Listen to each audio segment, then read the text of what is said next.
a caliper or a ruler.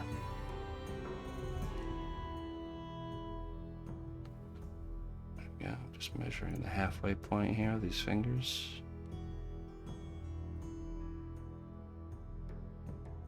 Again.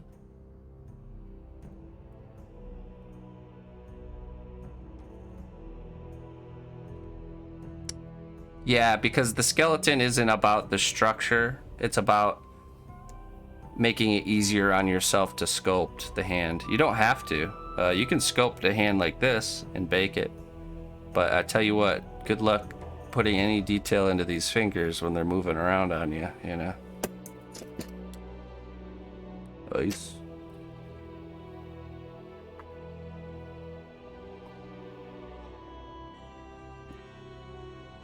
Alright, halfway point again here. The tip of the finger. Just gonna bend that down.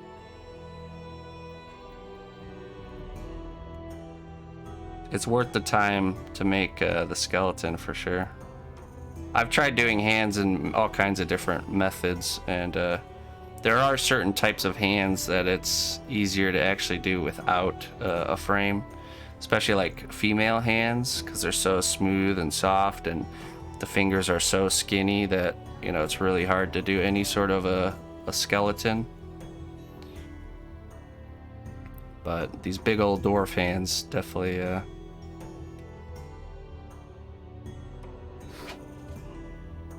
What's up, Suprek? How you doing, man? Okay, let's crease that bend better.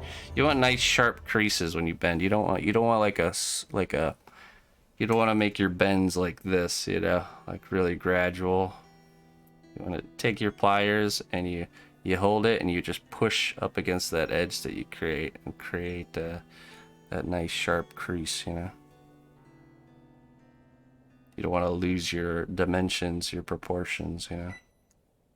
Oh, let's go grab our body out of the oven here.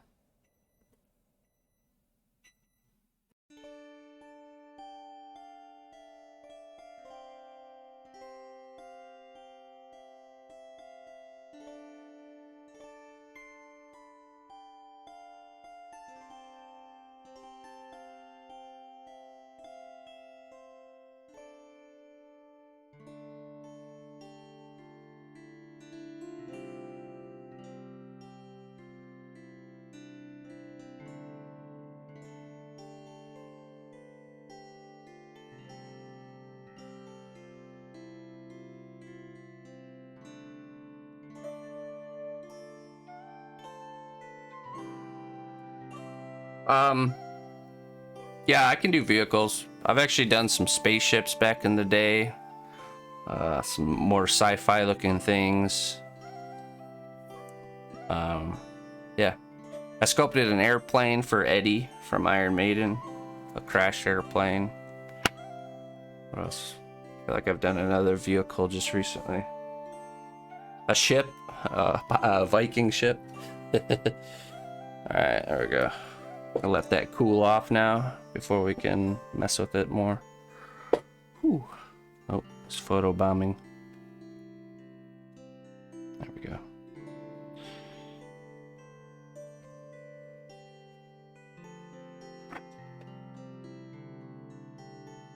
The body. Yeah.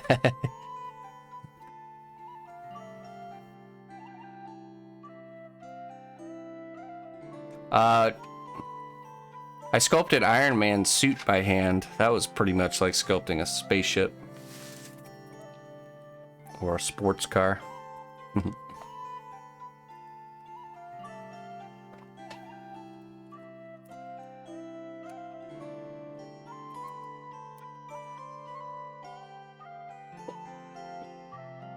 All right.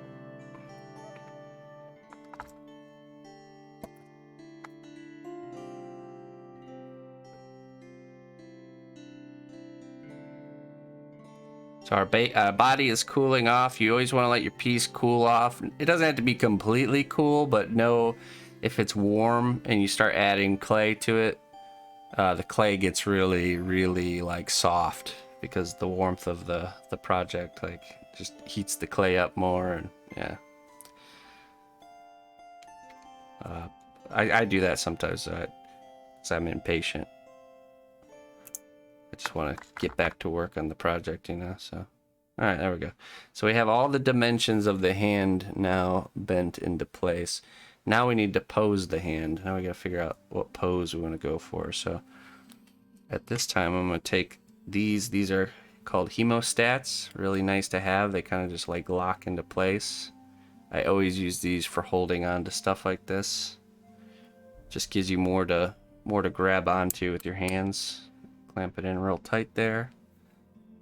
That holds it for us. Well, and then we hold this now. So okay, so let's see here.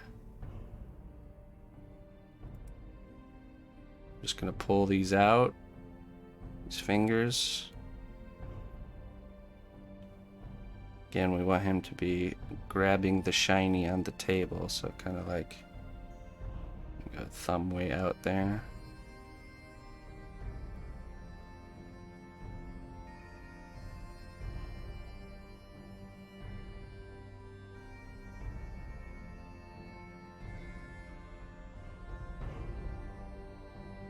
Bend that more straight.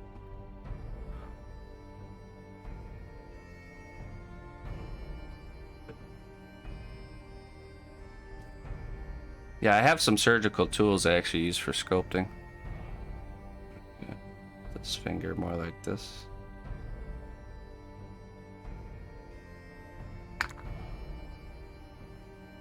We'll bend these fingers down.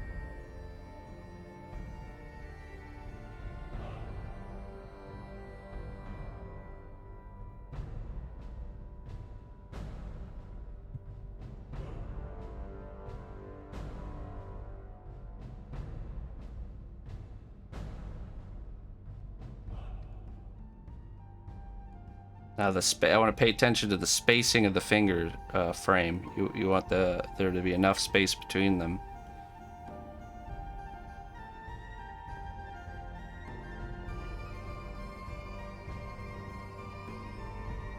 Yeah, a good tool I have around. I didn't use hemostat for a long time. It's a fairly new thing for me.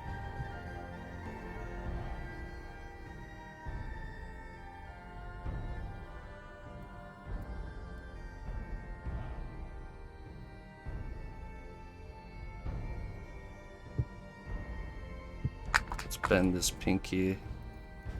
I have the pinky curled in here.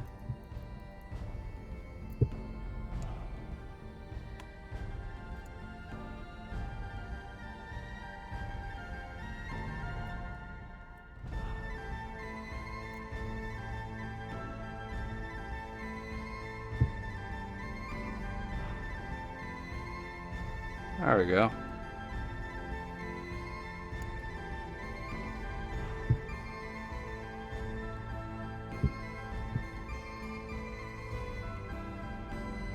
I think that's our pose.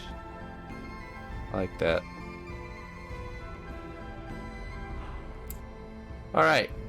So this next step is going to require a heat gun. This is technically an optional step. It just makes life a little easier. But I always do this on the wire frames of my hands. I do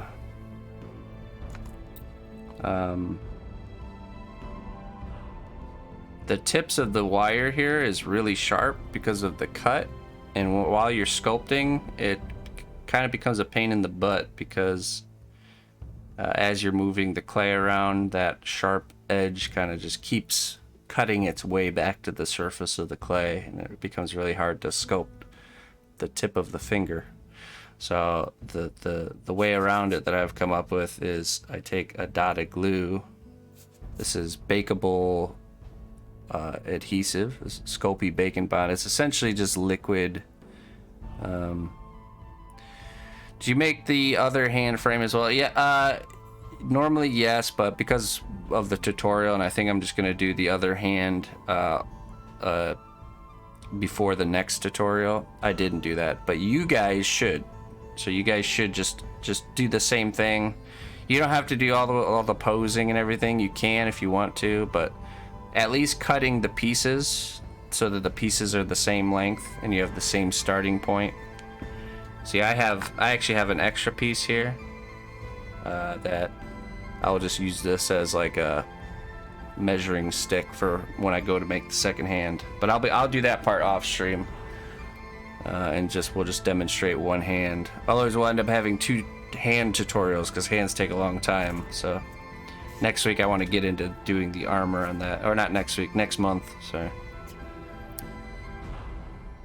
Hot melt glue is okay? No, you don't use hot glue. Here, you'll see why. So we're gonna put a drip of glue right here. All right, and we're just going to get that real sharp tip covered, and then we're gonna take our heat gun. I don't know if it's plugged in. No, it's not. Let's go back to here.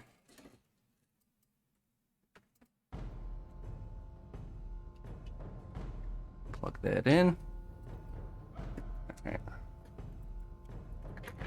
I'm going to mute, but what I'm going to try to do is I'm going to try to get the drip to go to the end of the finger, and then I'm going to heat it up with the heat gun and kind of like freeze it into place, or cure it into place. So here we go.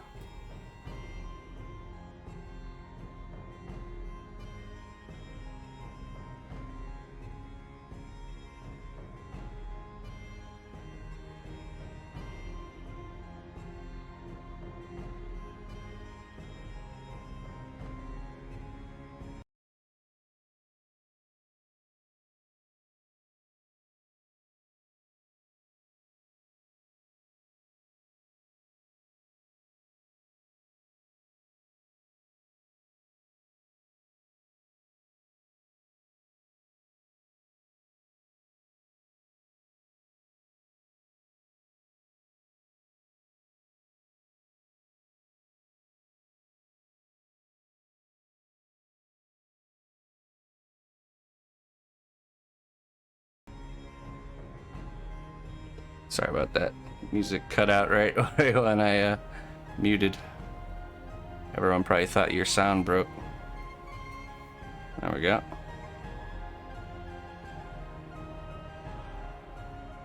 So that's cured in place. Actually, I'm gonna do it one more time because there's a little bit still peeking through right there.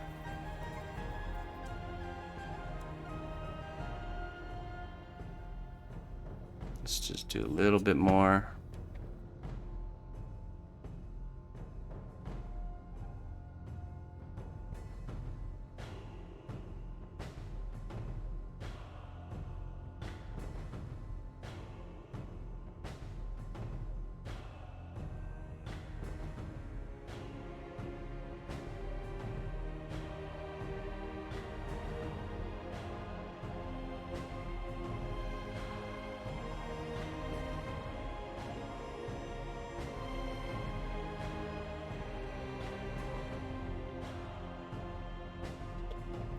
You can use whatever will attach to the wire and stay there.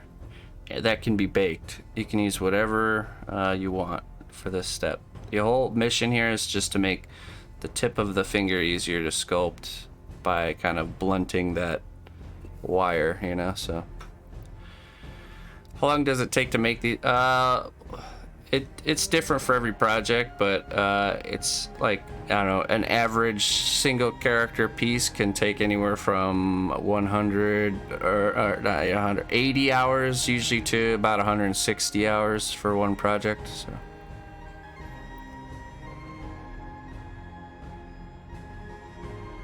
this is our Monday piece. This is a commission for a dragon from World of Warcraft. So tune in on Monday to see that. We actually work on a different commission piece every day of the week. Today's kind of like a special Sunday tutorial stream. This is not what we normally do here, so. All right, let me get the other tips of these fingers done, and then we can start sculpting the hand. Start adding our clay here, so.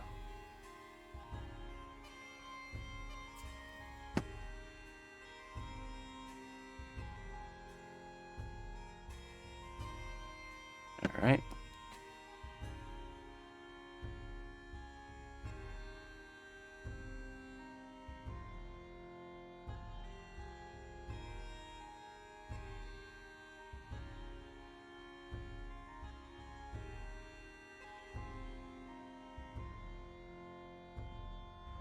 Now, how may these hands be of service to you?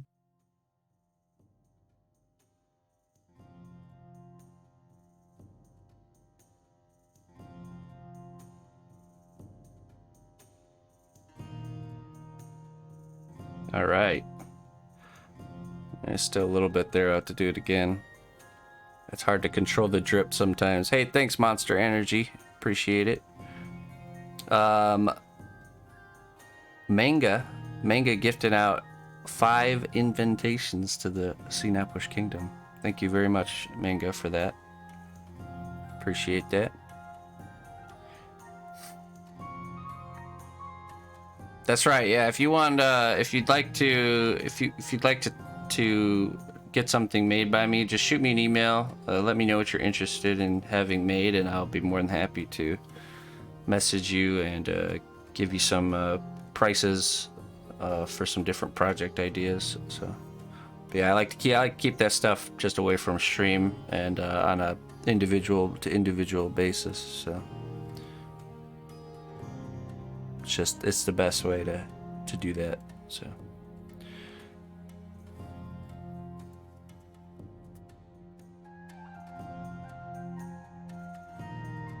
all right.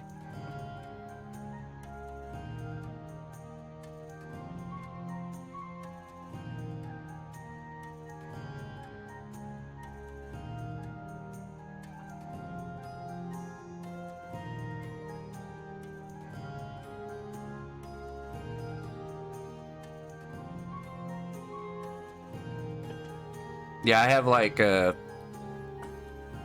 do my emails once a week, usually on Sundays, and I have like 40 new emails I have to answer. So I will be getting to that today, so you will get a response from me.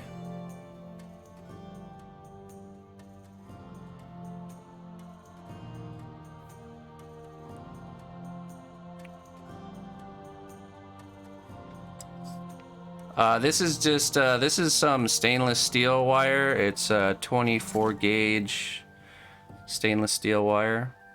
But you can use stainless steel, aluminum, or galvanized steel. Doesn't really matter. Aluminum bends easier though, so other sculptors, they work. Thank you very much. Hey. Well, thank you. Thank you for that tip there, Bolvif. Appreciate the 500 bits, and yeah, no problem. Thanks for supporting what I do.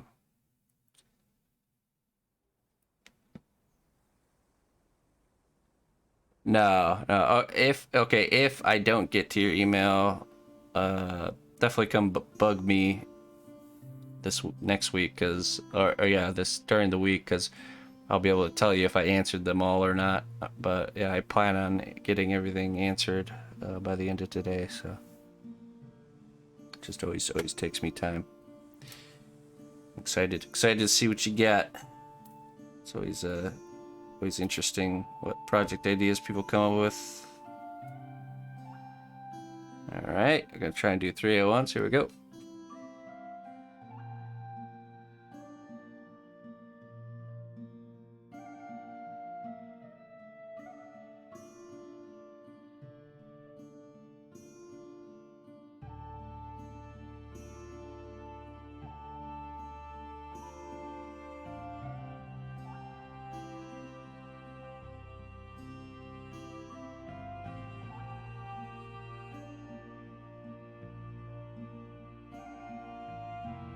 Yeah, it's the product of running it's a one-man show over here. So there's so many departments in the CNAPush industry that me and my wife have to manage.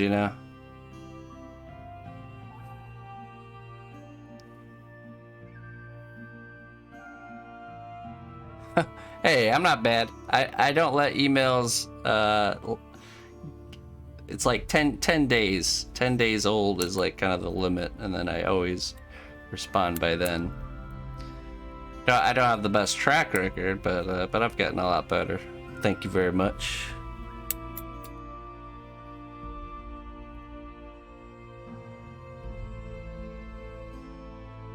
Well, I'm already busy with orders for the rest of the year, and so this is just kind of like icing on the cake. So, thank you, avocado. Thank you. Yeah, fat peanut. See.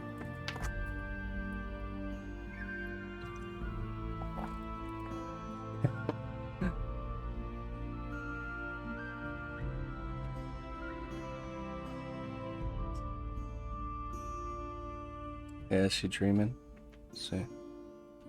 Oh yeah, little dreamer. Isn't she the cutest pupper dogger in the whole wide world?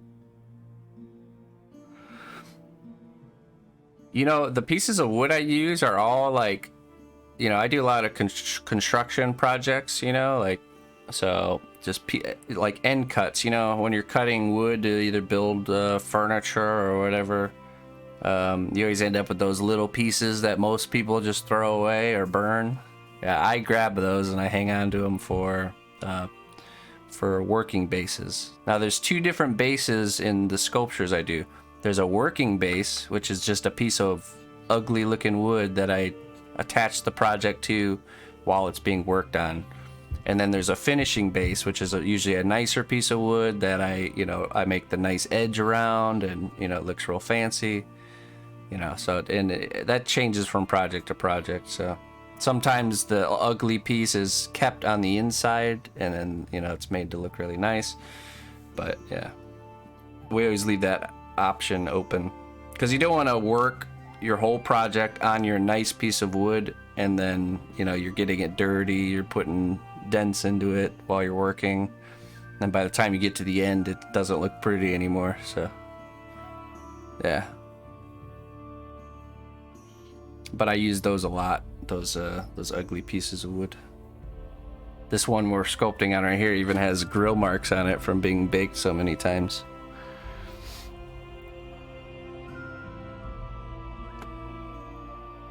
Hey, what's up, Grumpy?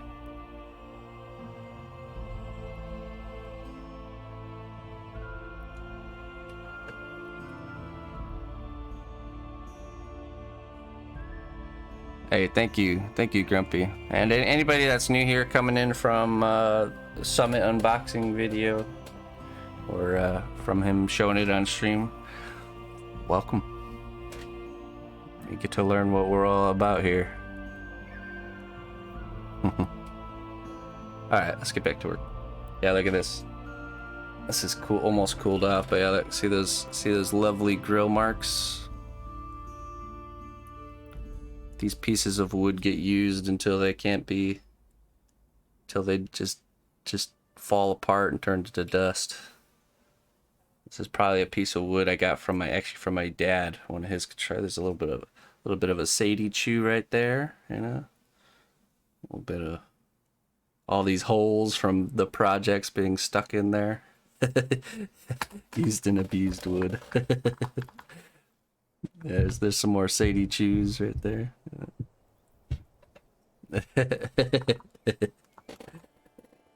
Alright.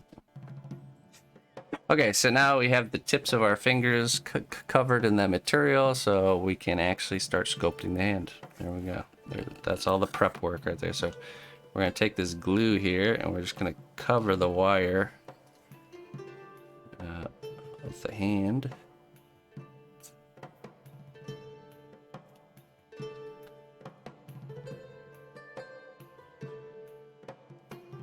There we go. And we're going to use a brush to spread it out so it doesn't pool up and drip everywhere, right? Just want to get everything covered with the glue. This just helps the clay really stick to the wire. There's nothing more annoying than when you put clay onto a frame and it kind of like detaches itself from the frame, and you're almost left with like a loose sock of clay, and then in the inside it's not really attached, and it wobbles and moves everywhere. It's annoying. So what's that on tips? That's the glue. I just put a dot of the glue and I like hardened it with the heat gun. So that's what's there. I've always wanted to make a hand just using that method. Do the glue and then bake it with the heat gun, then do more glue and just kind of build it up from there. It'd be interesting. I bet you'd create a really cool effect. I'll have to try it one time. Okay, so now we will start adding our clay. I usually like to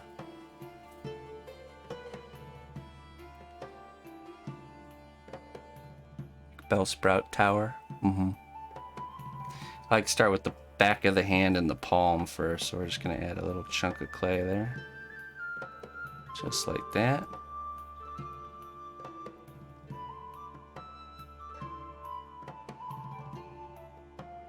There we go. And on the inside we'll add a chunk of clay too. It's Sculpey Bacon Bond. Yeah, but they call it something different nowadays, like bakeable clay glue or something like that. I don't know. I'm sure eventually Cosplay will come out with their own version, and then I'll switch to that and get rid of all these Sculpey products.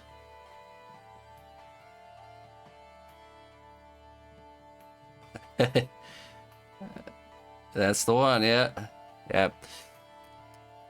Yeah, people that have been watching my channel for a while knew of the Summit project, but they just didn't know that it was for Summit. They thought I was just making a Naruto piece for somebody. It's just some random person. So just a client. They knew there was something secret about it, but they didn't know what.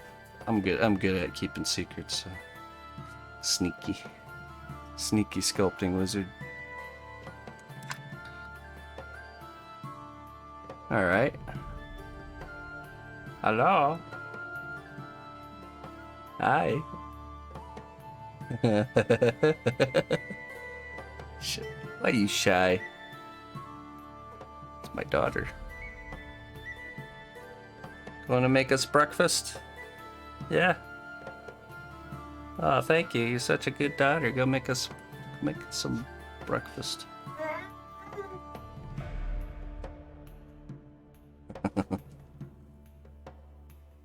All right, so there we go. That's the chunk. You know, that's this. I always imagine the shape of a thumb is like it's like a chicken leg. You know, think of it. You know, now chicken how leg. may these hands be of service to you? Hey, Avocado. Thank you for gifting Grumpy a sub there. Welcome, Grumpy.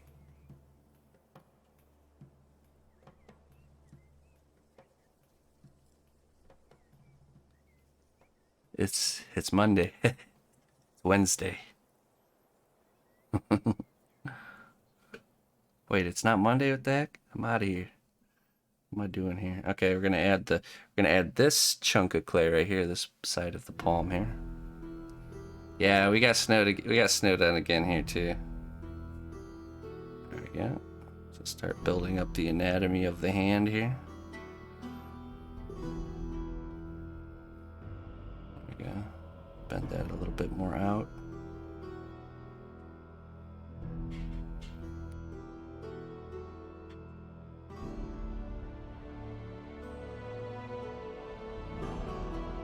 Have fun.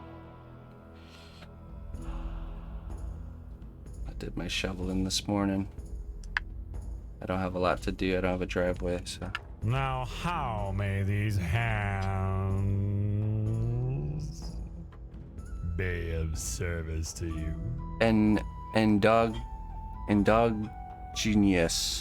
Oh boy, endogenous. Got it. I think I figured it out.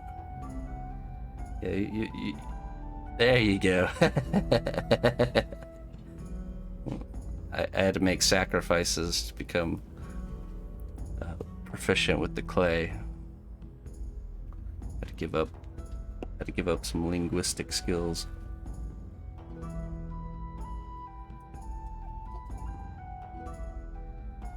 Wait, what? What happened? Look, Fat Peanut. I work with my hands a lot. Just damage. It's just part of the job. All right, so now we're gonna roll some snakes here, and we're gonna cover the fingers. There we go, just like that.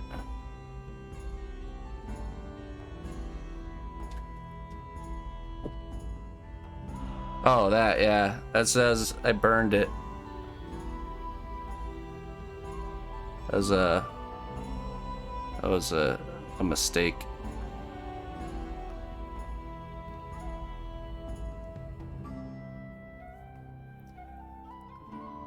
Not sculpting related. I was actually cooking. I was grabbing something out of the oven that finger touched parts of the oven it shouldn't have. All right, gonna just. Now you want to roll the thickness of these snakes to the rough kind of thickness of the finger that you want. So you just add that there like this.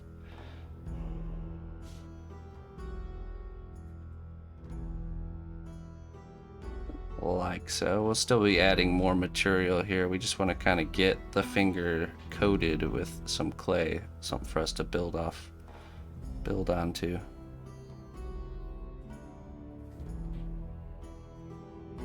The burner element? Nah, I think it was the top grate.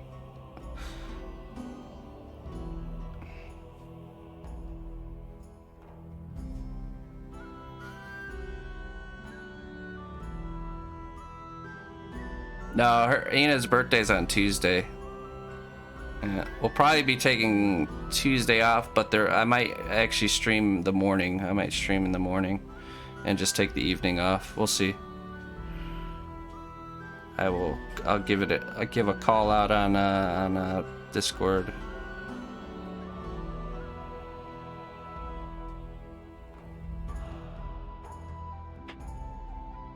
Okay.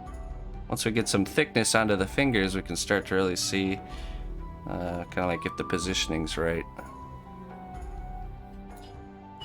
I used the medium firm cosplay. I did use soft for a while, but decided that it was a little bit too soft, and the medium firm is actually still really soft. So I've actually talked to the maker of cosplay about just about how you could change that up, make it a little bit better, to make to like kind of like rename the current soft to extra soft, and the current medium firm to the new soft, and then coming out with a even firmer variety. But yeah, we'll see what he ends up doing with that. I'm pretty sure he plans on it, but you never know, you know.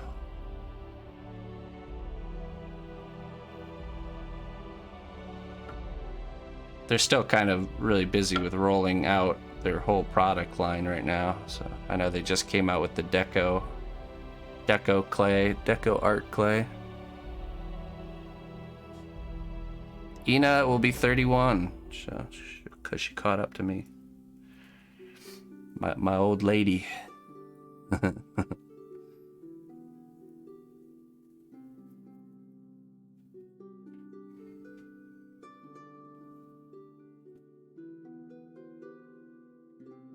There we go, the end of the thumb there.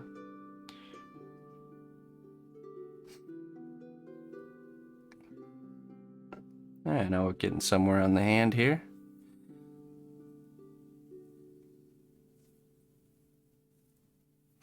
Let's grab our character. Let's see how things are looking.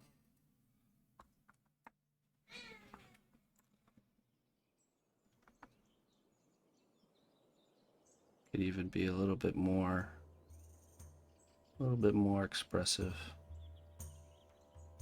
Just gonna bend that a little bit.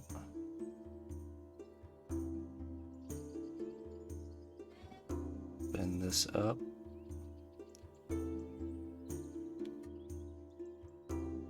Let's bend this out.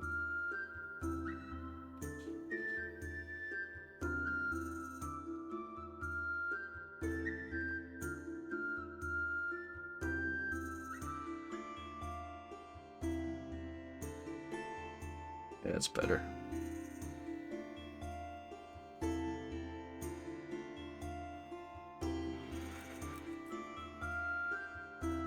Yeah, you can buy your wire from a hardware store. I get mine. So this was actually bought for me. These wires were bought for me by Miss Colleen. She gifted them to me from. I don't even know if it was on my wish list. I think she just bought it for me and had it sent here. So my community here does a good job of keeping me well stocked with all kinds of stuff. But like this is my main spool I use. This is what I use for the actual characters here. This I found at this local mom and pop hardware store, and they sell a lot of farm equipment. I'm pretty sure this is fence wire. It's just galvanized steel. Big old. I saw the big old hoop of it sitting on the wall, and I was like, oh, I need to buy that. So, which is nice because the bigger the circle is, the less it's kind of. It's not all curled, you know, like you can get pretty straight pieces right off of the spool, so. Yeah, if you buy wire that says it's like sculpting wire or armature wire or, you know, like from the hobby store, it's super expensive and you get like a little piece. You go to the hardware store and you buy wire that's just for like fences or something like that, and it's like you get so much more for so little, you know. So. There's always a. This is another wire I use. I think you can get spools like this just from like, you know, big box hardware stores. Just galvanized steel. I think you even sell stuff like this at Walmart, to be honest. So you just have to go to their like home improvement section. Yeah. Yeah, no, you know, some sculptors, they really like working with aluminum better because it's easy to bend. You can make design changes later on much easier. It's easier on your hands, you know, if you got, you know, weaker grip. But, you know, like this piece right here, this is aluminum and it just bends so easy, you know. I don't like that. I like having a really sturdy, strong armature. I like taking extra time to make sure that the pose is what I want and then just really sticking to it, you know. And it gives you a nice solid structure to sculpt off of. I hate when my sculpture's moving around when I'm trying to like do details and it's just like getting pushed around and shifting, and yeah, I don't like that. Okay, so there we go. We corrected our pose. That's always what's nice to have the character in front of you because you can really kind of visualize, you know, what's going on here and see what you like it and make any changes if you don't. That's right. Good foundations, that's right. Just like in life. Okay, so what we have to do now is this under section here where we added the clay, there's like a seam line there. We have to really, this is kind of the annoying part of doing the hands. We have to kind of bring the clay around, kind of close that seam line and add material to kind of really bring out the anatomy of the hand. So I'll probably just add some more clay here on the inside. Definitely want those fingers to be thicker towards the base and then work their way to the thinner side. So let's just start adding some material. Don't use paperclip armatures? No. My first sculpture getting into sculpting though, you know, I was very limited on supplies and money, and I made my first piece that I sold, I made with untwisted coat hangers, and then for the wire, and then the piece of wood for the base was a employee of the month plaque from when I worked at Walmart. I was like, oh, that's a nice piece of wood. Ripped the front off, you know, the part that has your name and everything on it, and I was like, oh, all right, here we go. I sold my very first piece for $50, $50.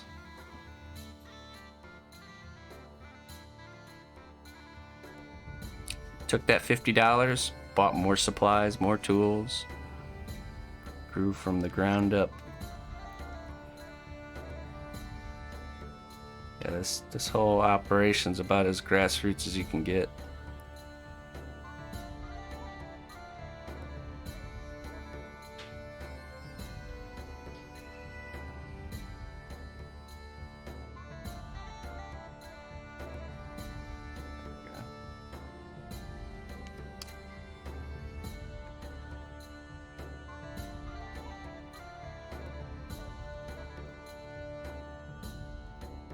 Paper clips and aves, yeah. Hey, whatever works. You know, in life, it's so easy to kind of excuse yourself from pursuing things because you don't have this or you don't have that, but you really shouldn't do that. You should really. There's always going to be something that you don't have, right? You gotta make the best of what you do have, and don't let yourself excuse yourself because of that. You know. You can take very little and make something out of it.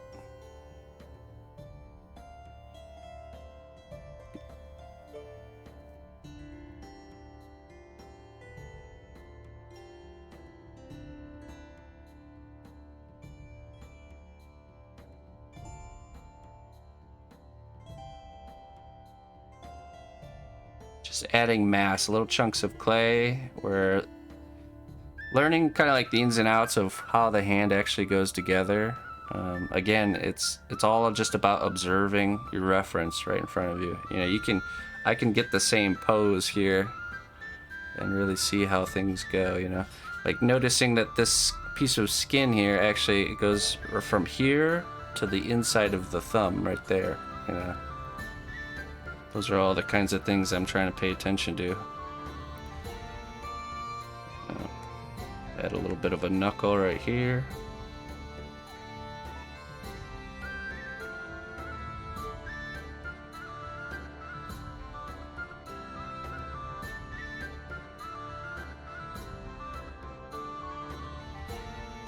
Nice casino. Yeah, that's nice. I love unboxing videos. Reactions. It's like it's one of those. It's a real nice thing when somebody reacts that way to something you work on, you know.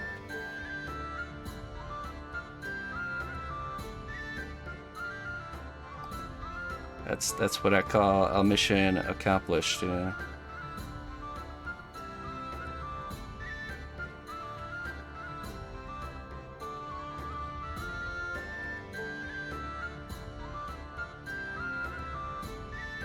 We're gonna add that knuckle here up at the tip of the finger.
There we go, so we can see that knuckle, and that knuckle.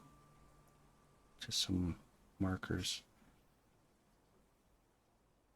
And you know, when you're doing fingers, they're actually, you know, they're very planar. So it goes, you know, like when a finger is bent, you can see it's actually a pretty sharp angle. You know, it comes to a point here. So always keep that in mind. You just kind of draw a line from point A to point B, and where those lines meet up, that becomes the knuckle area.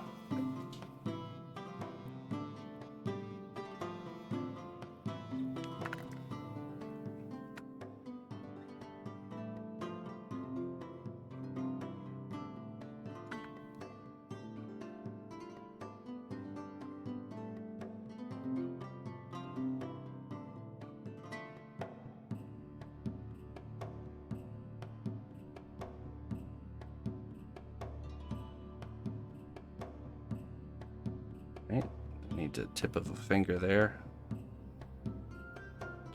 Add some more clay.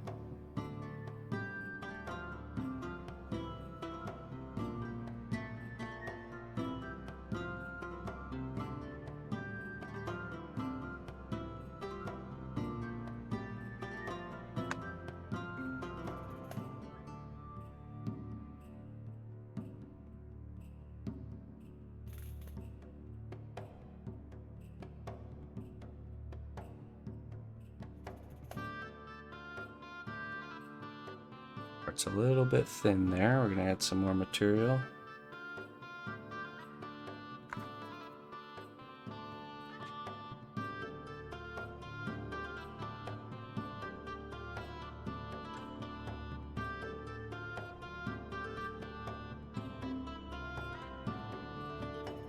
I just realized this guy's photobombing so hard right now. Get out of here.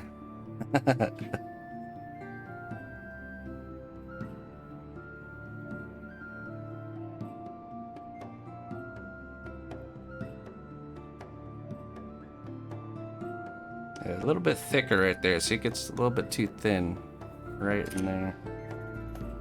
Because you have to keep in mind too, this is going to be a gloved hand, so we want it to be a little bit, everything to be a little bit thicker than it normally would be without gloves, you know. But it's very easy to go too thick on your fingers, so definitely slowly build it up.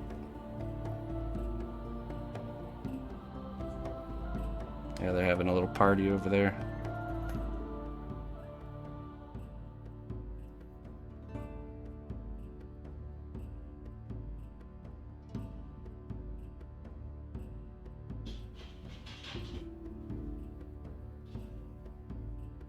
That's the hardest part of doing the fingers is the blending, but definitely using your tools here as much as you can.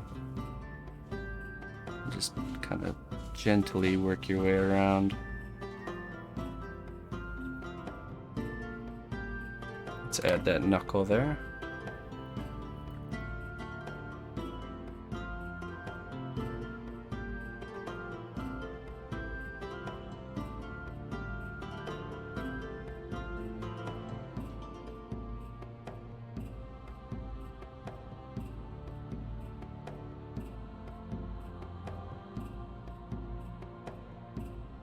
Material.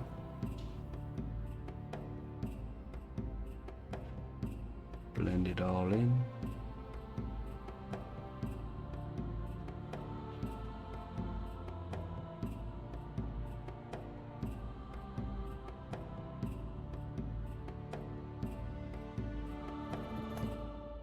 Just gonna put these lines in here just as like a reference.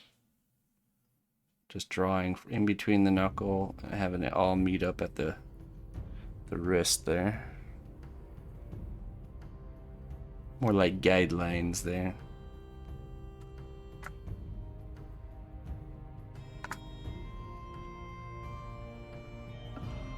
Needs a bit more mass here.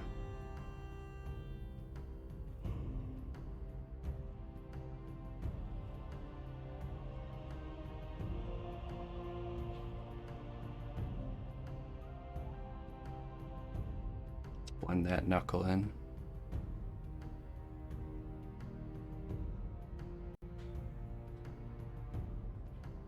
Now that this will create wrinkles here because this finger is pushed further back and it'll create wrinkles right at the bend there.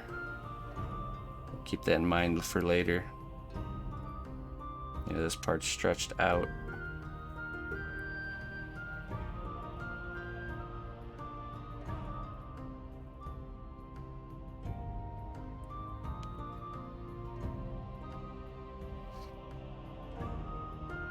Where do our subs go to catch up on videos of those special streams? Yeah, let me show you. So the first episode I have to still upload, but it'll be showing up. We have it in like a collection here. Let's see. We go to channel.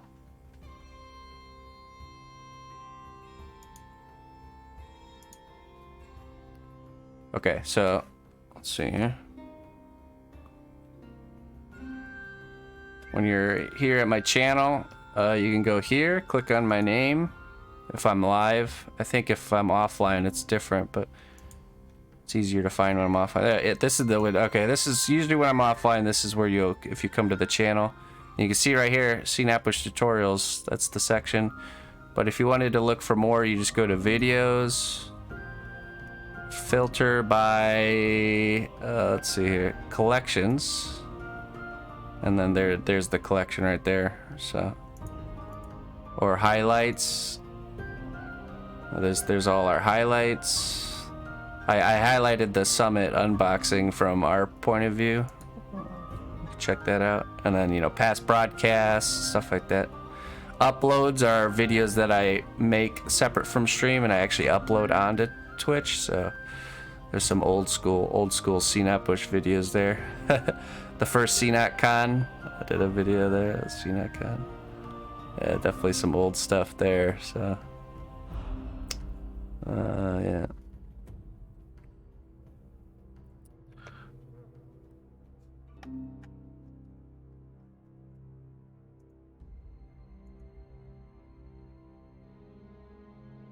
There we go. All right, back to work here.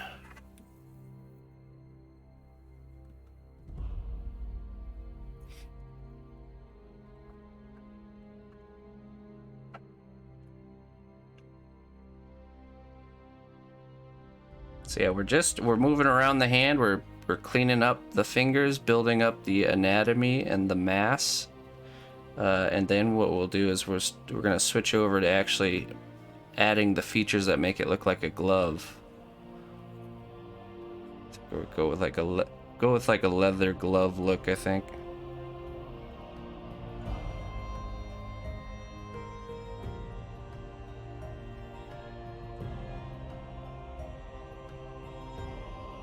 The first one will be uploaded tonight. Okay, good. Yeah, we'll upload the first episode tonight. We ended up forgetting to highlight that one, so it ended up falling off after the 90 days.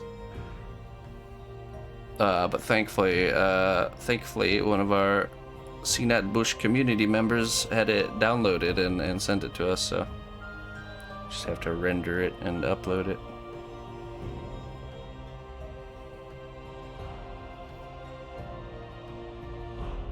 There we go. Add in those knuckles there. Now these fingers are a little bit more tricky to work with because you know, getting your tool in there is definitely very difficult. So we're just gonna add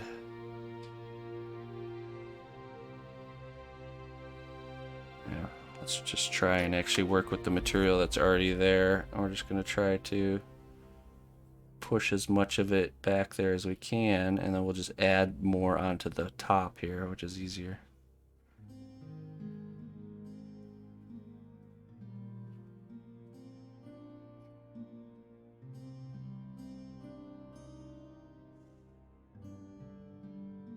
Yeah, we're definitely gonna have to add some too thin. That's all right.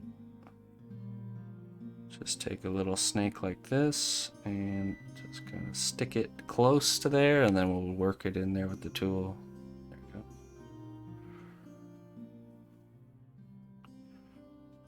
Get it into position.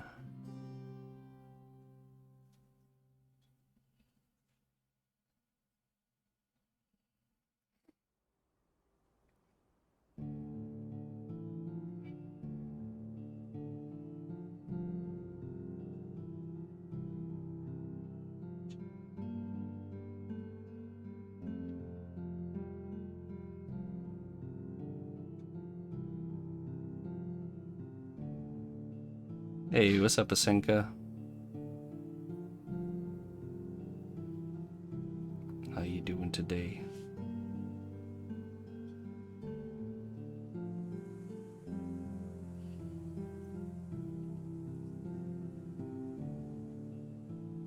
Now, how may these hands be of service to you? Hey, TechNet. Hey, thank you very much for that sub, man. Appreciate it. Thanks for supporting what I do. Welcome to the CNAPWISH Kingdom. Alright, we gotta get some material into the palm there. This part, this little pad part right there where the fingers are all bent. Just need to add some material in there. Sleepy, how am I? I'm doing good. Just good. It's been a good tutorial stream today.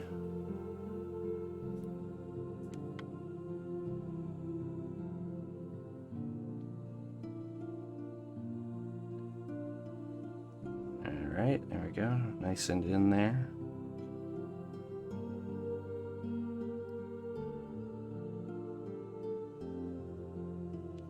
Hey, thanks, Colt.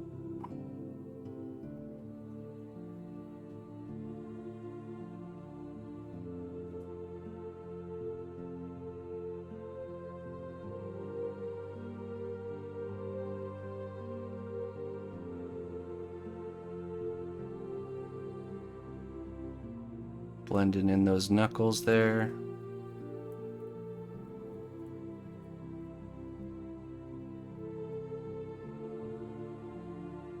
I'm always making sure that these are flat, you know, if you notice that. I really want these to be nice and flat. You know, you think the fingers are like cylinders, but they're actually more like rectangles. So always think of that when you're sculpting the finger. These little segments are like more of like a rounded box shape than an actual cylinder shape. So when you start adding like those flat edges, those flat surfaces, it really starts to look really good. So yeah, they're not like sausages. They're more like more like fish sticks. We're gonna add a little bit more mass here on the bottom of the palm.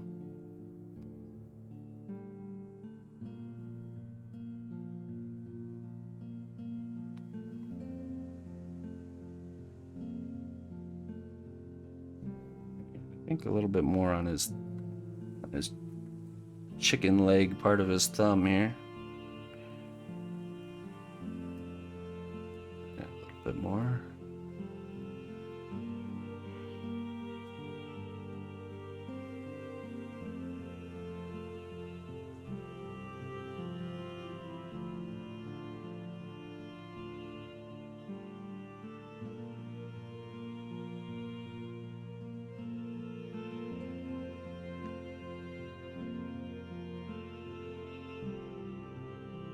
I just give my characters my thumbs. Most people don't. I have the hitchhiker shaped thumbs, you know, like the perfect like it bends backwards like that. My wife's doesn't do that. Hers are like, I can't even do it straight like this. I just give my characters my thumbs.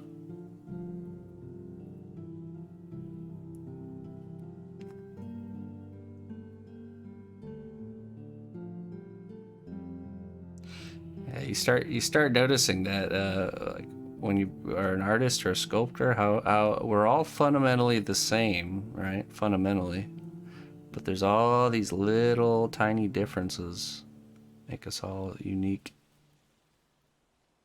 Just slight things like that all kind of add up together to make us unique looking individuals. Might be a Germanic thing. Well, I mean, she's from Germany and she doesn't have that. Maybe.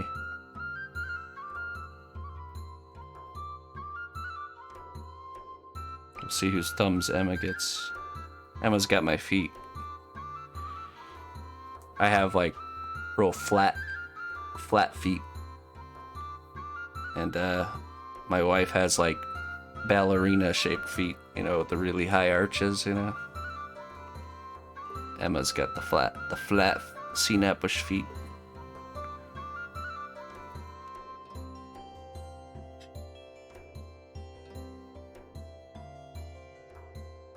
Okay, we're gonna build this part up a little bit.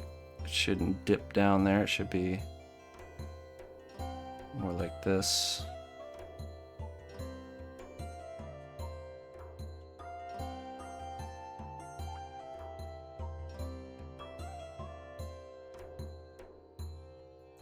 Alright, we're definitely getting somewhere. This finger needs more love in here. It's the hard to reach one. Let's add a piece of clay into the center of the palm. The center of the palm's gotten too deep. We want it to be inset like that, but not that much. So just gonna add some material in there. A little flat piece of clay.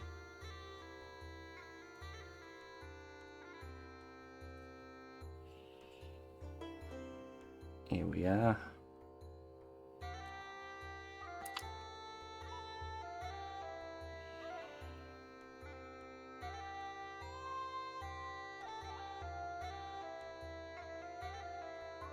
Let's add some more material to these fingers.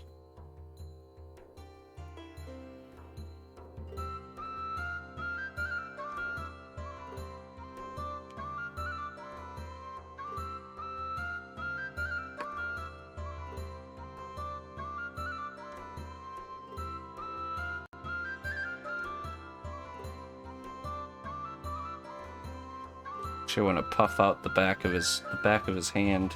It's too, it goes in a little bit too much like this. We want it to be raised up a little bit more, so add some material like that. Blend it around.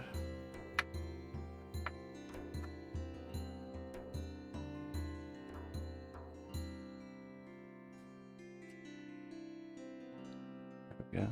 A bit better.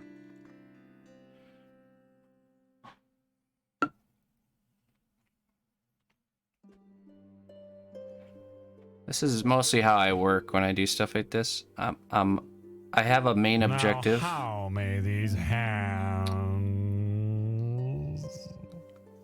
be of service to you? Charlie Ann with the 8 months. Hello, it's me again. Hello. Hey. Thanks for 8 months of support, Charlie Ann. Appreciate that. Thanks for sticking with me. Supporting what I do. But yeah, so I have a main objective in mind. I'm trying to get the anatomy. I'm trying to get the shape to look right. And then I rotate, and as you're rotating and making changes, you'll see this needs fixing, that needs fixing, you know, this is wrong, that's wrong. And you're just constantly rotating and bouncing around and changing and fixing and adding and removing and until you have something that's close enough that you can move on to the next step, which the next step will be the making it look like a gloved hand instead of, you know, defining more of the texture of what's going on. So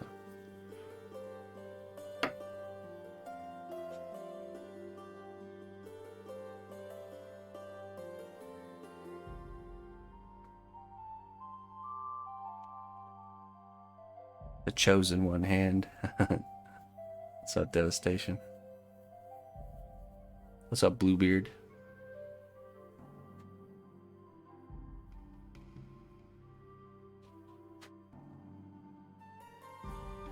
This is the stealing the cookie from the cookie jar hand.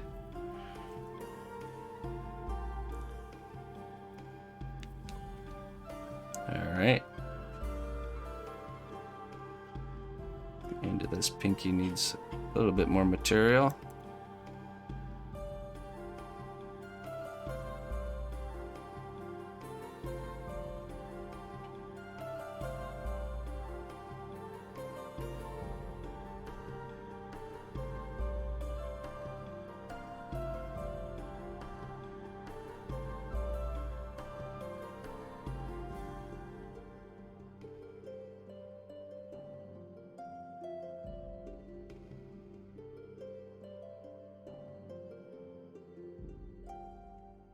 That kind of dips down right there, and it shouldn't.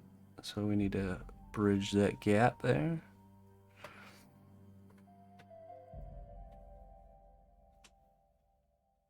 Piece of clay.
Hi.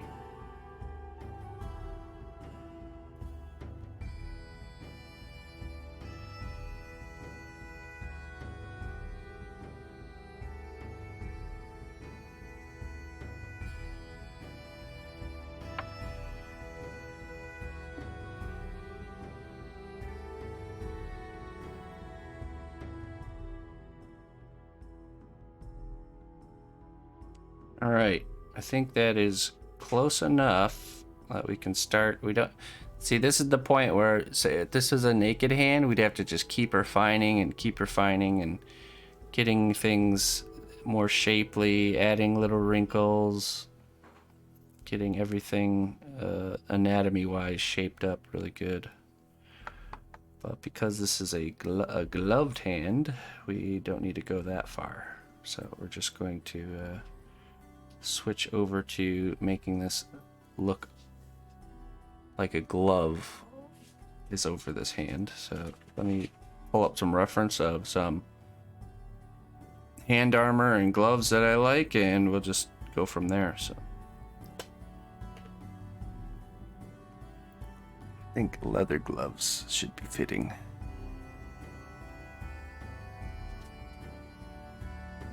I just don't know if we want leather gloves that have armor on them.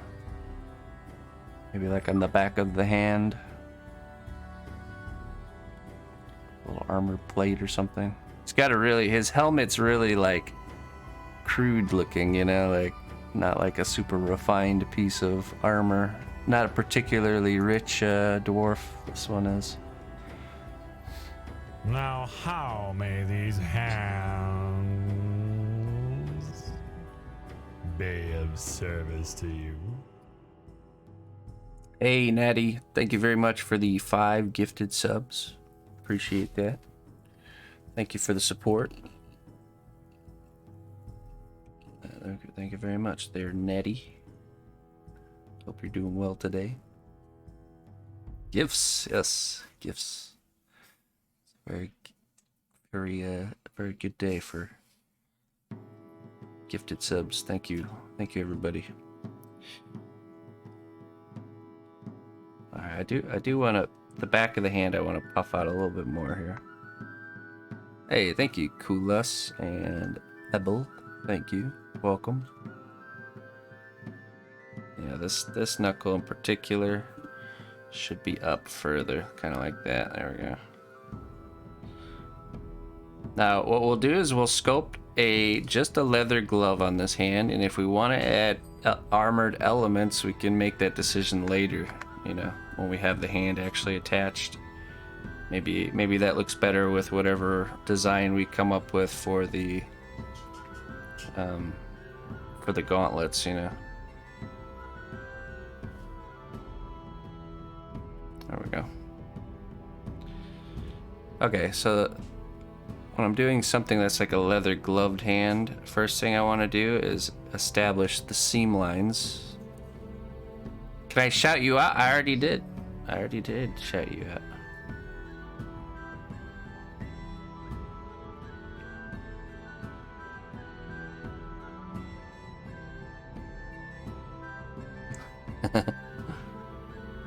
Sure, no problem.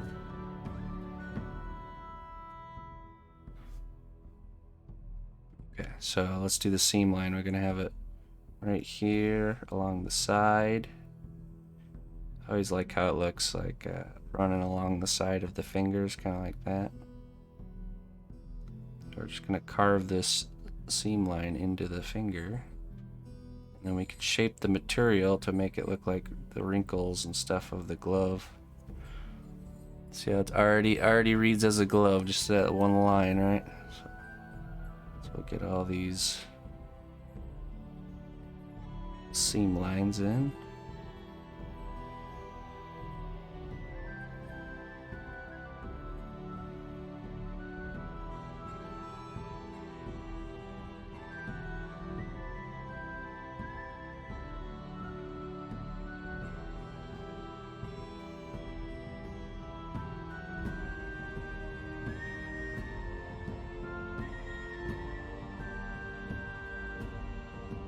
Let's fix this. This knuckle needs to be fixed.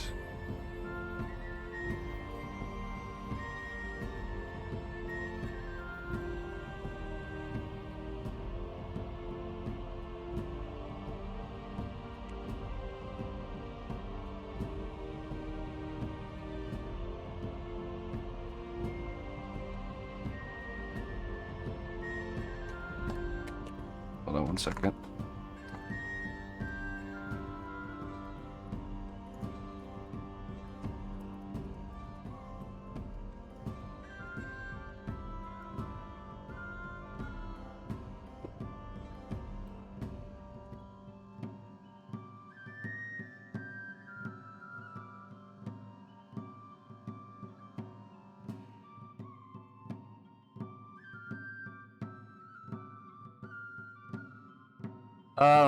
It's all about the tool you use and the angle that you hold it.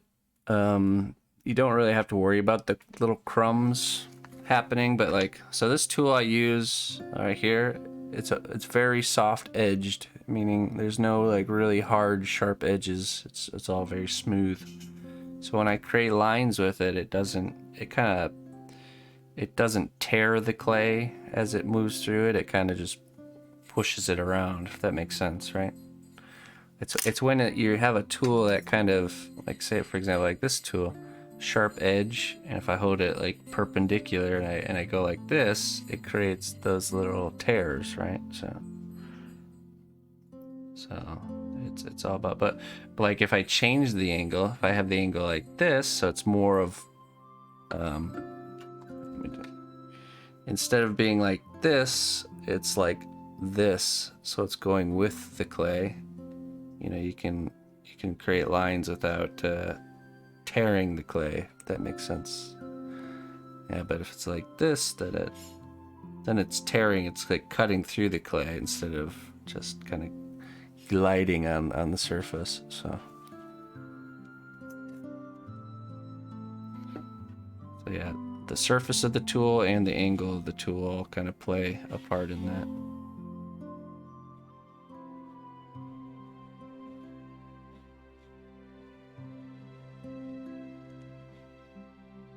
Smoothing, not cutting. There we go. Yep.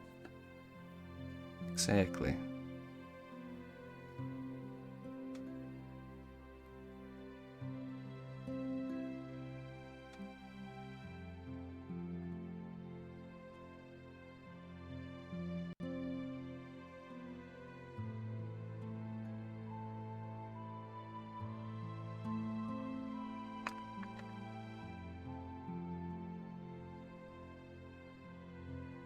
Yeah, you can clean it up with a brush and alcohol and get rid of those little clay crumbles.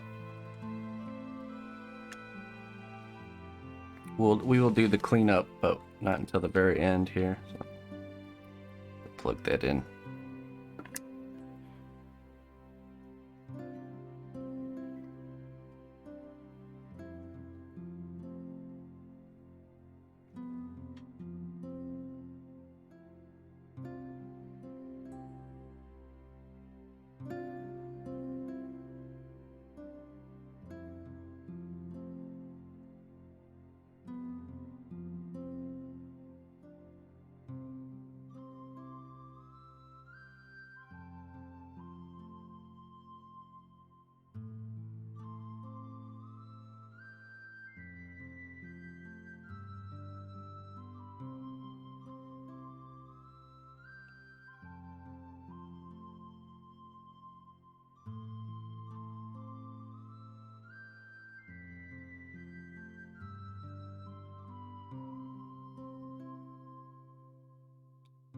And then this goes down to here.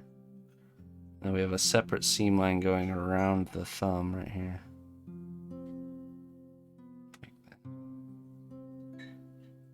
That's where the seam lines connect. Now we do the thumb as well.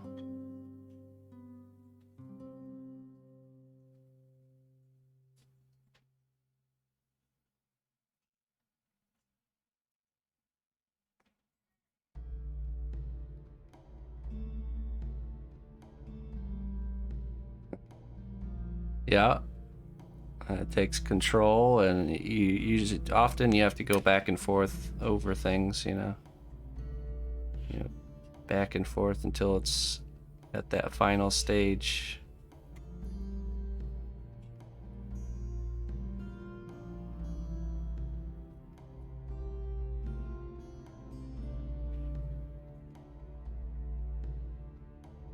That divot there didn't look very good, so I filled it in. Looks much better.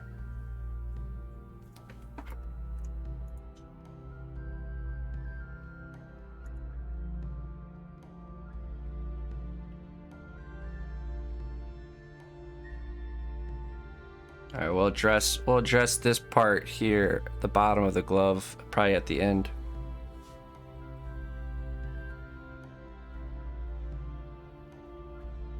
Yeah, this is our giveaway this month. So the 12th, is it the 12th? Second Friday of the month. This is our piece. I'll be finishing this up. Face punch. We sculpted this on Friday, so face punch sculpture. Really stick that fist in there. There we go. It's a pretty cool piece, man. It's exciting. Can't wait to work on that more.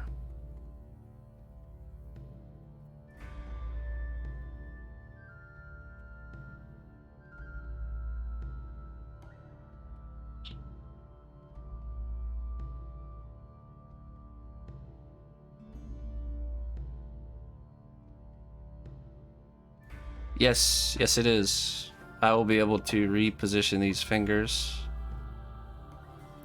Just if you do any repositioning though, make sure you're done with all baking, because if you bend it into a different position and then you bake it again, it'll break, it'll crack, because the clay, once it gets softened back up, will want to return back to its original kind of like position.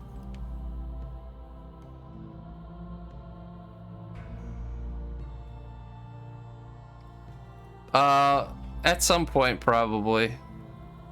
The thing about female characters is it just they take longer, so, you know. I try to do things that I know I can do in a timely manner, you know. Which usually is ugly monster type stuff. Female characters, it's all symmetry and refining, really. That's why it's kind of a pain in the butt.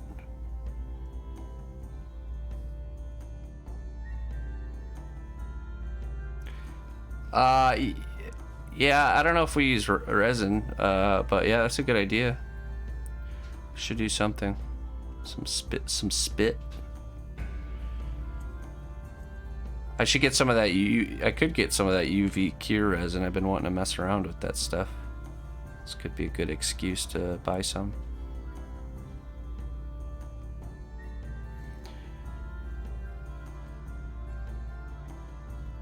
Well, it's just, okay, if you want to make a beautiful female face, it's very challenging, actually, because, you know, what makes a female's face beautiful is it being symmetrical and very smooth and very I don't know, it's hard to explain. So it just, in the sculpting world, making symmetrical things that are smooth is some of the most labor intensive work, you know. So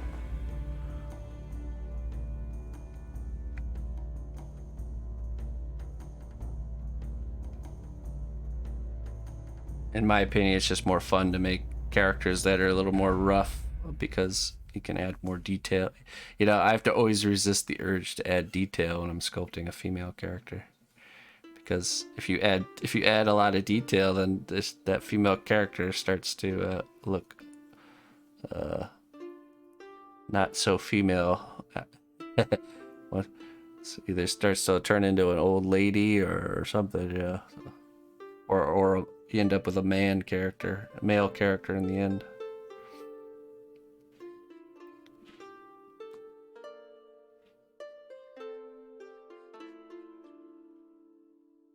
Female Chris, that's right. It's like, yeah, I'm gonna add some nice forehead wrinkles here.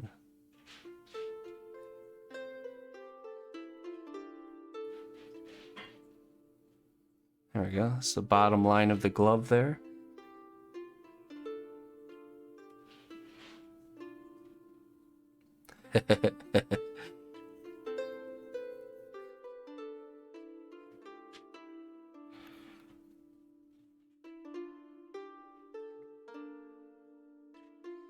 All right, so now we're gonna do the surface, and we're gonna add wrinkles, and all based off of the seam lines that we've created.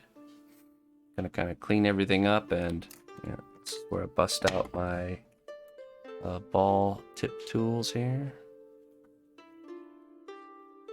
Oop. We're just going to kind of create a surface texture. Now, the seam lines, you gotta understand, that's where everything's like held together on a glove. So that's why the wrinkles always kind of come from those seam lines, you know.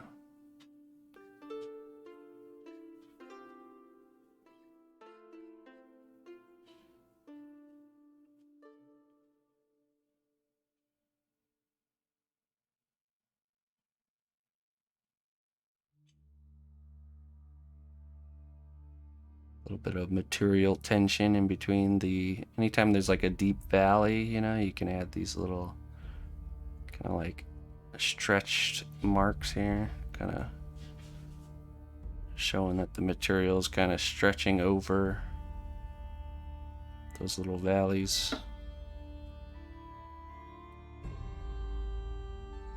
Hey, Captain Ghost. Catch you later.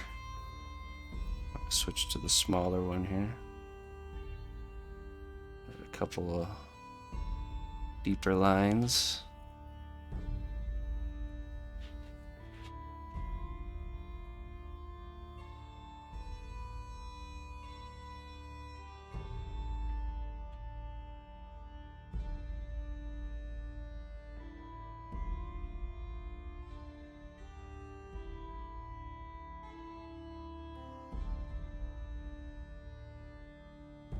Right, yeah.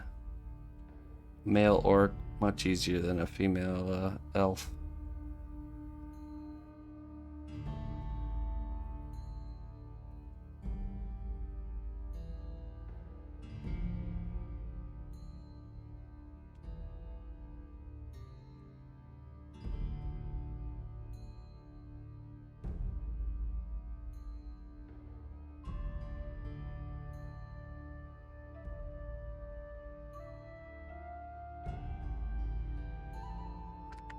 This is where we can really make adjustments to where the folds and the wrinkles are. So like there should be more material here.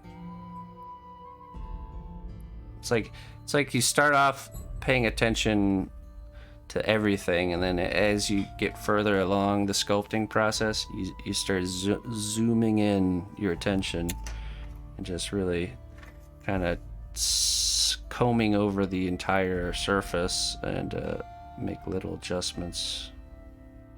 While you're down there doing the detail and the texture layer, you're kind of looking for any little corrections that need to be addressed.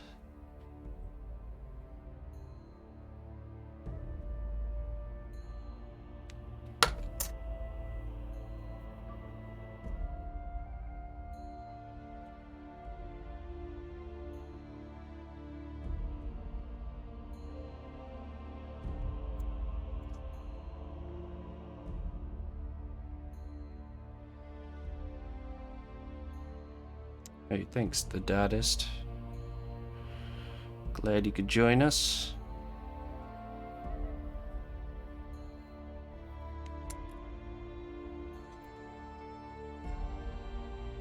That's right. Yeah, everybody, I think naturally you'll do that when you're starting to sculpt.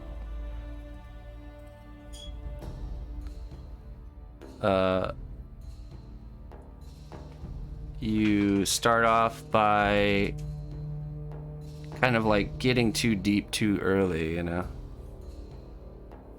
You have to think of it like a blurry photograph, you know? Has to slowly get more and more clear instead of zooming in too quickly, you know?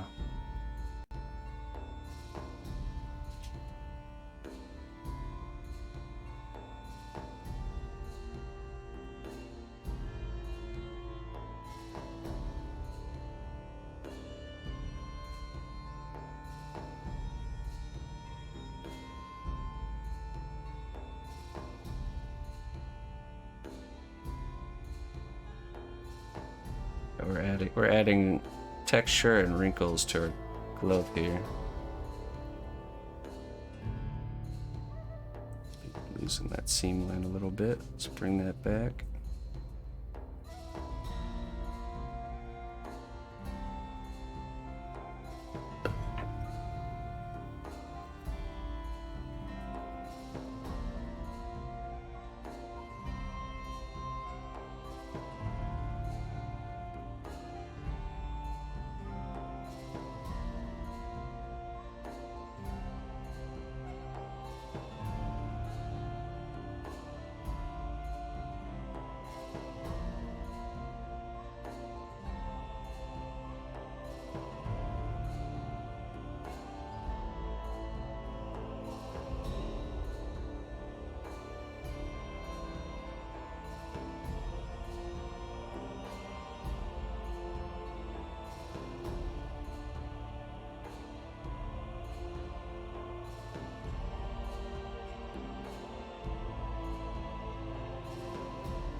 It depends. Every project's different, but about 80 hours to 160 hours for a single character piece is a good rough timeline there.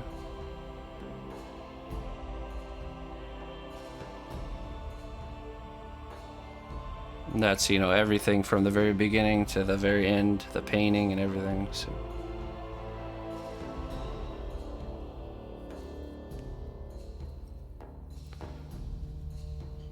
If I ever made a marionette? No, I've never made a puppet before. It'd be a cool project, though.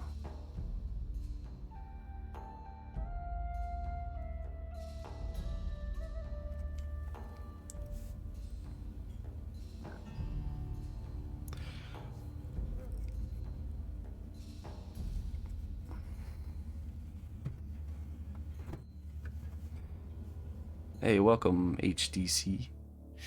Glad you came in and checked out our stuff.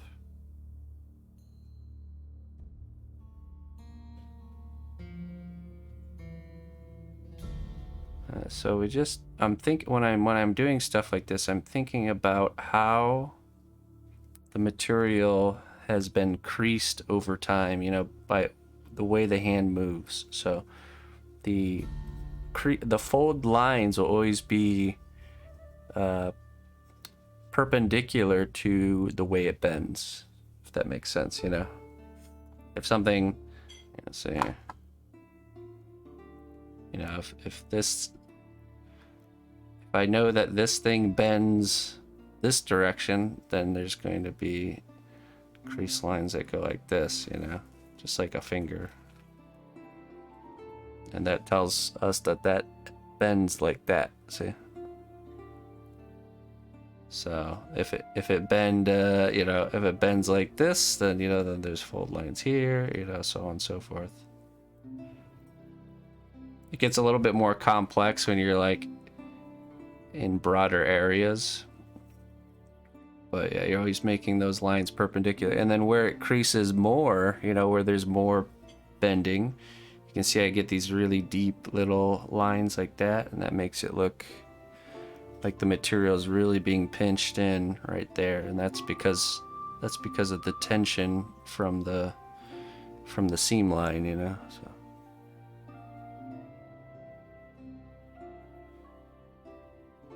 yeah, it probably will, and that's okay. Hands take a long time. They even take me a long time. Usually a normal hand when I work on it takes like 4 hours just for one hand, you know.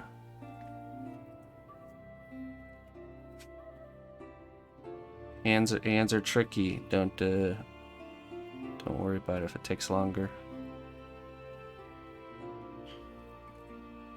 I think that's the nice thing about spacing our tutorials streams out. The month in between gives you guys a whole month to catch up. The next step will probably not deal with the hands, so you actually have a lot longer to catch up on your hands. The next step, or next tutorial stream, will probably get into the first item of armor. We'll sketch out and plan out our what we want to do for the armor, and then we'll break down the first part and start rendering it. So probably be like the boots or something.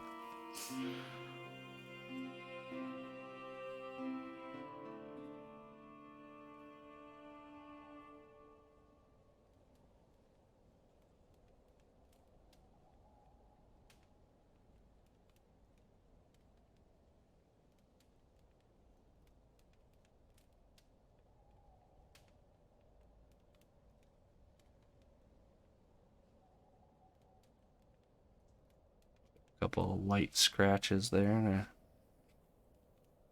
bring in that texture. Now, how may these hands be of service to you? Polyester Kit, hey, thanks for the 4 months. Hello. Appreciate it. Thanks for supporting what I do, man. This project is going to be our very first full tutorial walkthrough, where you can watch it and follow along, and you should end up with a finished piece in the end. So we'll take this all the way through to the finish line. Baking, painting, creating the base, doing all the finishing touches, you know, making everything look real professional and everything. So I'll try to be as informative as possible. That's kind of what I want this series to be. It's just a start to finish guide, and then I want to do some smaller bite-sized chunks that are like more specific. How do you get rid of all the little bits of clay that have flared out without losing the detail? I'm gonna show you that. So see how these little bits of clay, yeah, we're gonna get rid of those. We will lose some detail though. It'll get less. So what you do is you intentionally make more detail, knowing that you will lose some in the next process. That's a good question, because yeah, I'm adding a lot more lines and a lot deeper of lines than I want in my final result, you know. So you kind of go overboard because you know you're going to be kind of making it more subtle.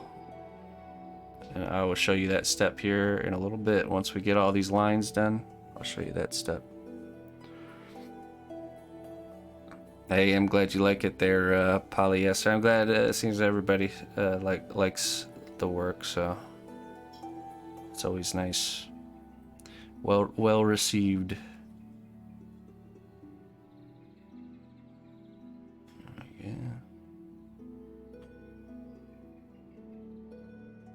measuring out those fingers can be a little bit trickier.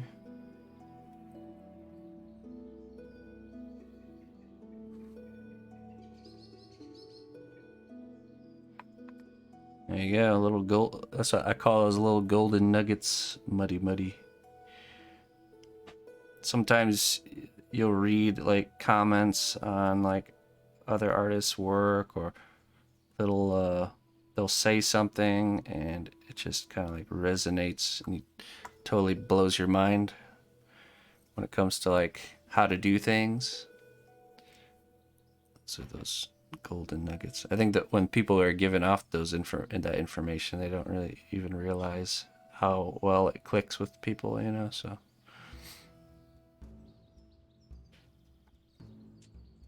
I'm always looking for those little chunks of info from other artists. It's like, oh man, I didn't think of that.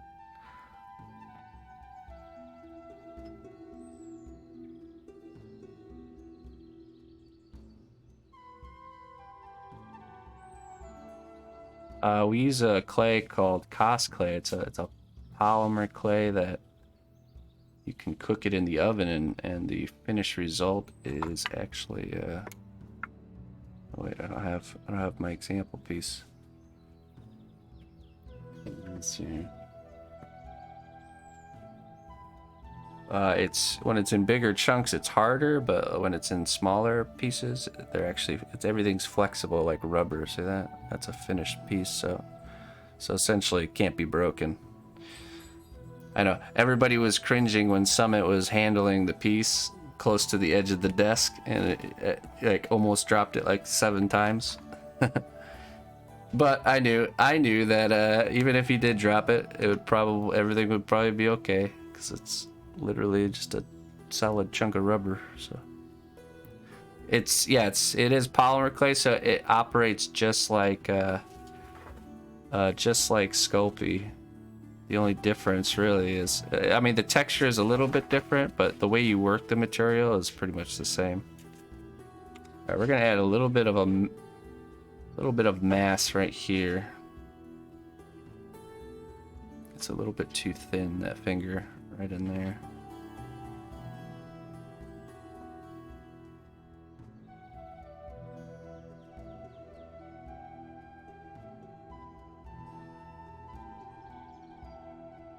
Yeah.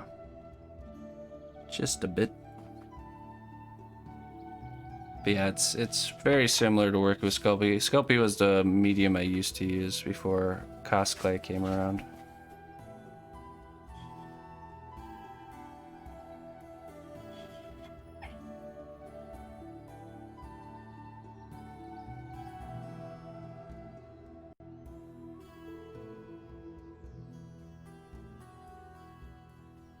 Sure. That's much better there.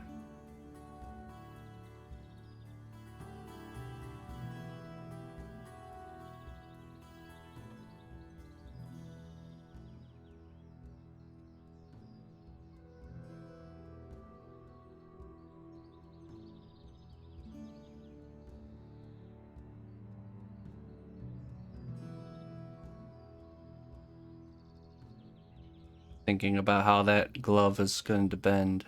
That's how I kind of come up with where those lines should go.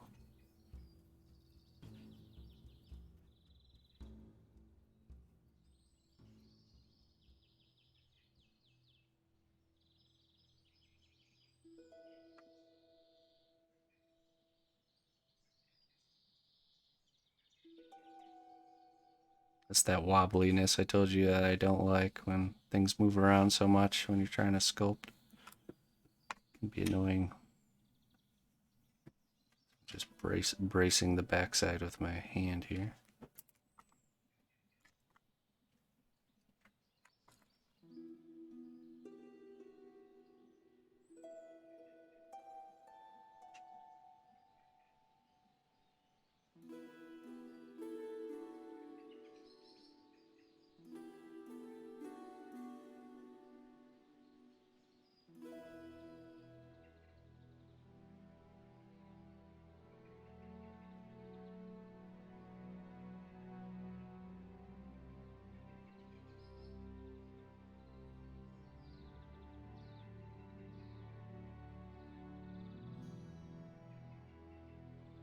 Hey, what's up, Colleen?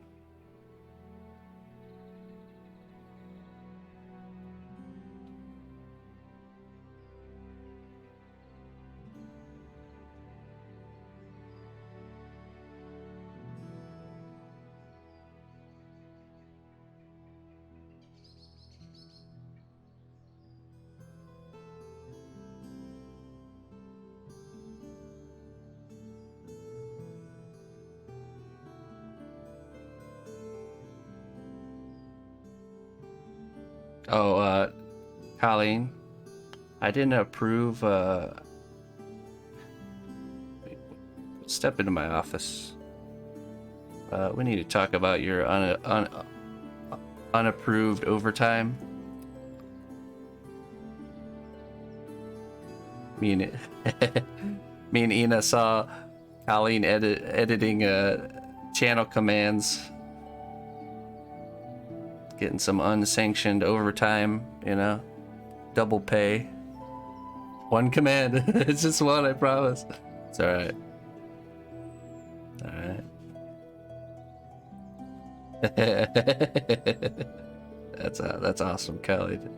Me and Ina both saw Ina, you know, because I had my dashboard still open, and Ina walked by the computer and saw it and was like, "Hey, oh, yeah, that's a good, hard-working, unpaid intern right there." I appreciate all you do, Callie. Seriously, take good care of us.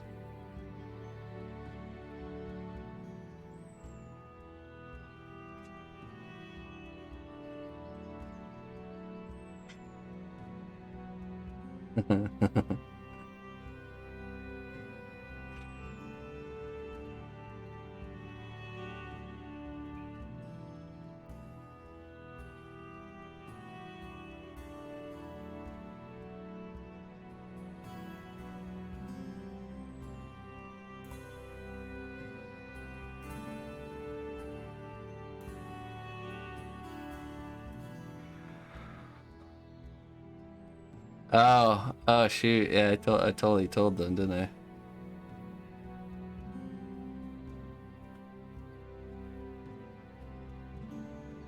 Yeah, just type in Marwater, buddy.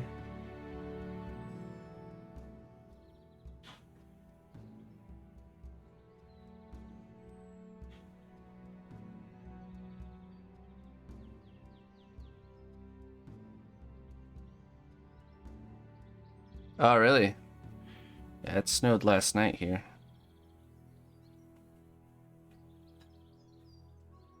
It rained yesterday.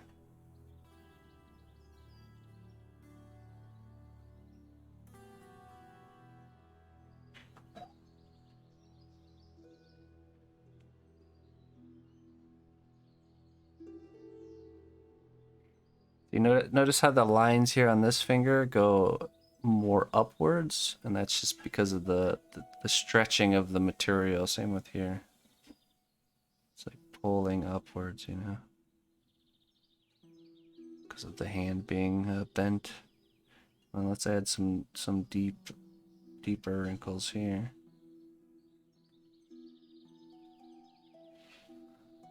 Where that knuckle is flexed.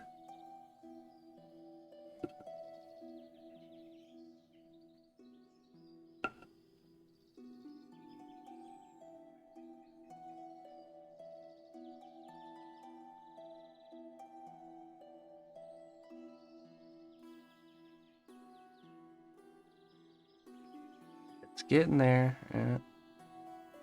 We're almost done to so what we do is we kind of get everything covered with this first layer of texture, and then we're gonna go and over it with a brush, and then we'll probably go over one more time and make any additions or corrections, and then we're good. Then we're ready to bake it.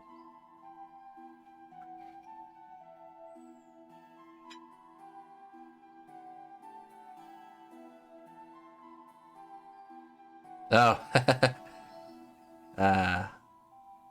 when Colleen uses a drill, Reminds her of me. Was it a Ryobi drill though? That's the question.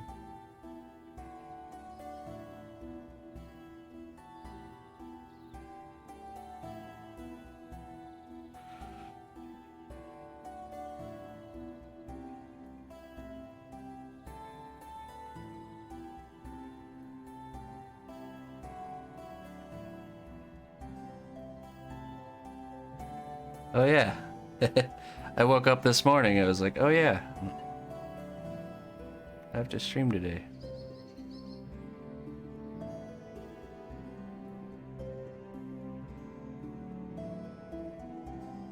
First half of the day will be stream, second half of the day will be answering the giant pile of emails I have. Jeez, man. I already had a lot of emails, and then the summit thing happened, and now I have probably like 3 times that amount now. Good problem to have.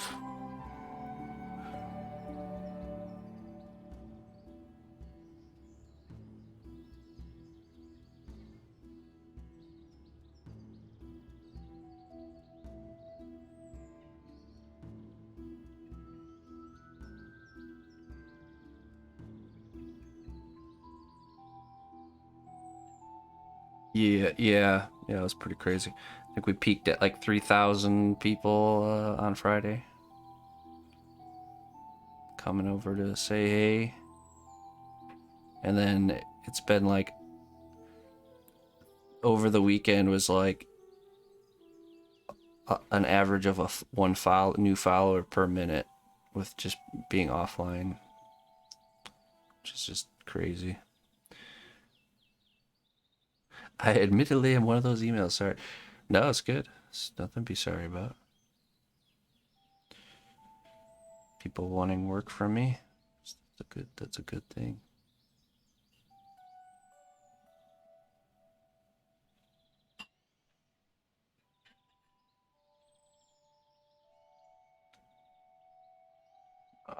Yeah. I was watching him and playing Medieval Dynasty. Having a good old time. Drinking some beer. Playing my new game. Chabello. What's up, Leo? Yeah.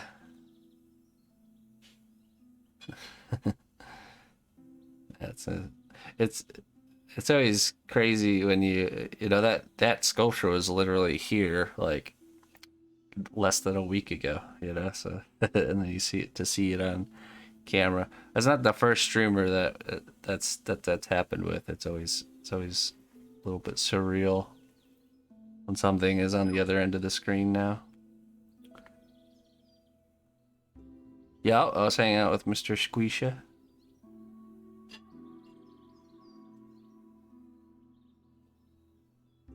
Mr. Squeesha.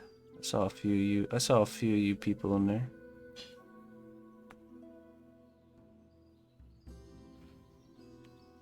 I don't know. I love when I play games. I love watching other people play games while I'm playing. It's like I don't know.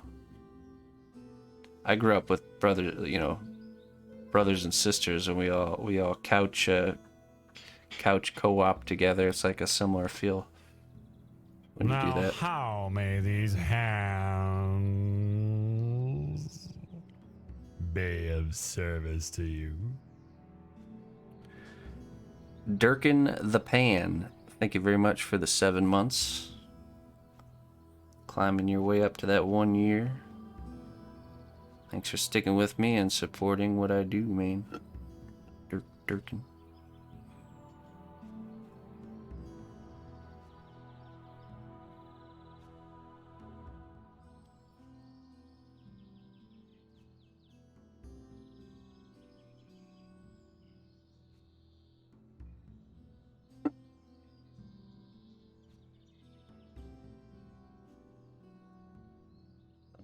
That's what we gotta do here.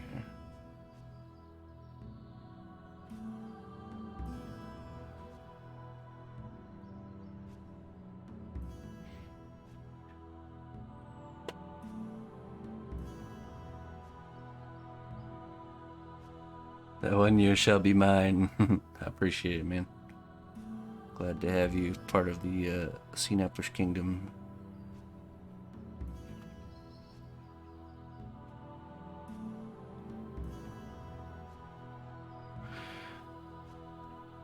Yeah, watching anything live while you're playing games is nice.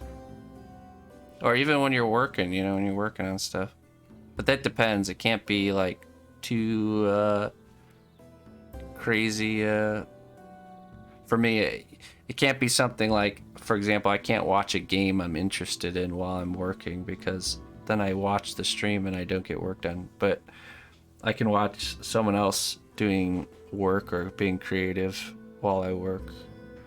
And then, you know, glance up every so often and see what they're up to, comment here or there, and then put my nose back down and get back to work.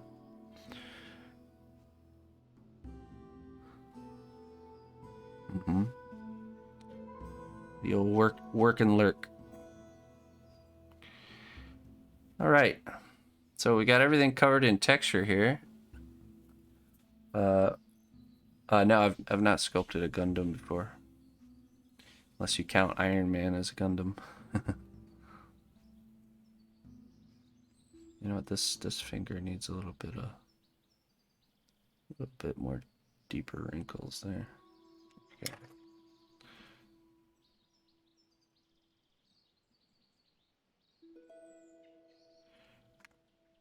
Okay. So now we take, where is it? There it is. This is some isopropyl alcohol. Let's see if there's enough in here.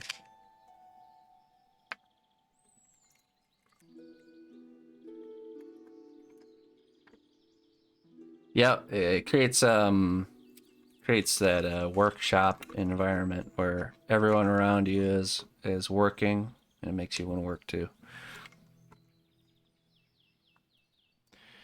Okay, I could probably use a bigger brush, but we're gonna take this soft bristled brush and this isopropyl alcohol. This is 99%, but you could use a lot of stuff for this process. You could use alcohol. All the different percentages will work. You can use mineral spirits. They just don't evaporate as fast. You can use nail polish remover. It's usually the easiest to get. Most accessible one there. Cheapest. So I started off using that. But we're going to apply the alcohol here. And we're going to brush with the flow of our detail. So like parallel to our detail. If I go up and down, it'll erase more. We don't want to. We want to leave behind those wrinkles and those folds. But key here is to brush it until you have the desired look that you want, and then stop brushing. Because if you keep brushing, it'll eventually just fade everything away. So it's kind of a feeling thing. You kind of develop a feel for this, but yeah, we're just trying to get everything. See, it makes everything real nice. See that? And it also gets rid of all that rough edges and those little clay bits that are left behind with the tooling. So we'll do that over the whole thing. And you know, if you do it too much and you end up losing the detail, just re-add it back in and then brush back over again. Just kind of go back and forth until you have the look that you want.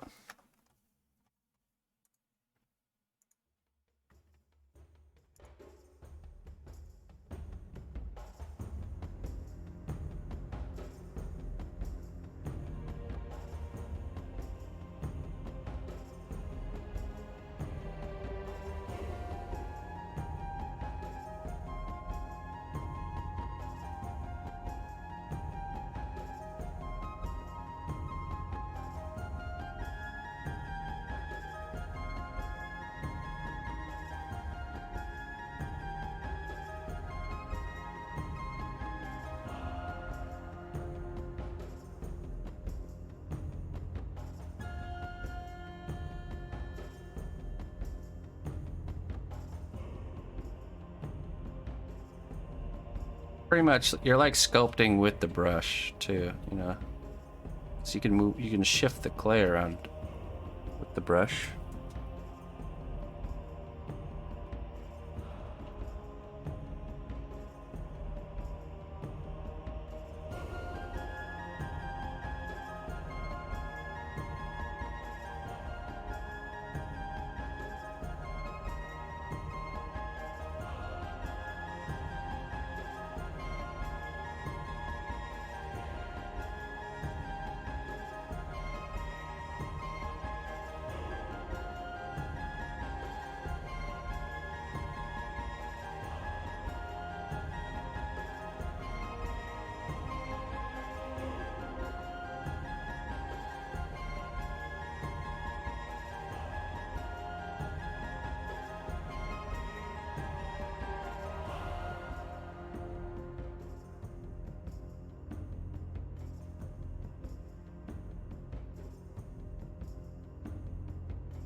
Hey, what's up, Cookie?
Dr. Balklava. Hey, thanks for coming on over and checking it out, man. Appreciate it. I'm glad you like my work.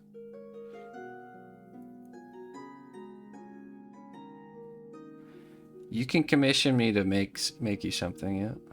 I work mostly on commissions. Although I will have some pieces that will be up for sale fairly soon.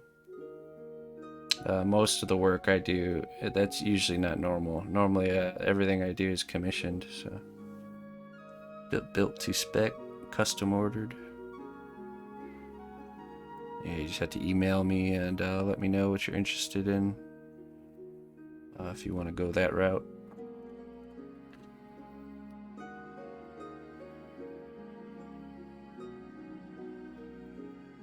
Alright, almost done with this layer here.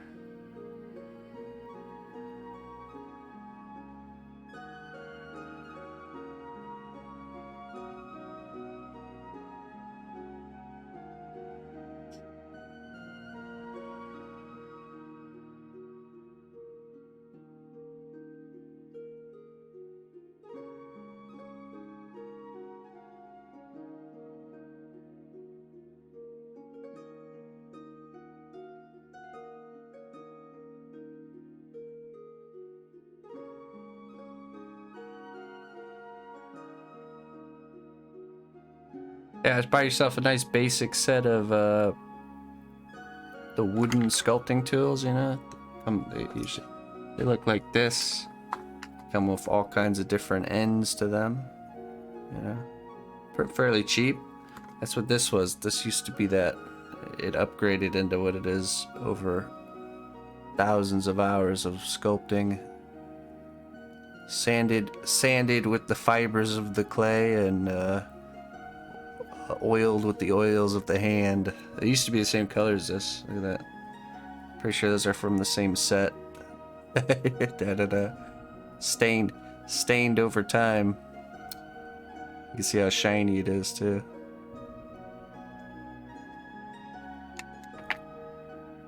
I do a lot of tutorial streams. Like today, right now is a tutorial stream, and all those videos are saved for subscribers. So I do stuff like this for my subs, the people supporting my work. So I make all the videos on the channel only viewable for subs. Just adds value to being a subscriber. So.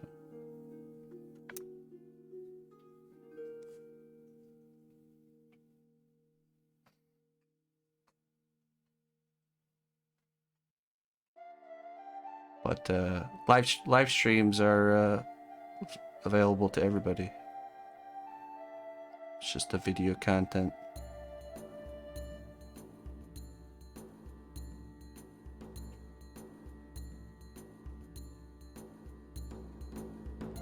I don't know if I really like. I feel like that knuckle needs to be better. Not a big fan of that shape. Let's see if we can fix this. Yeah, the videos, so past broadcasts and we'll highlight this video and throw it in the collection of all the tutorials. Those are for subs, yeah.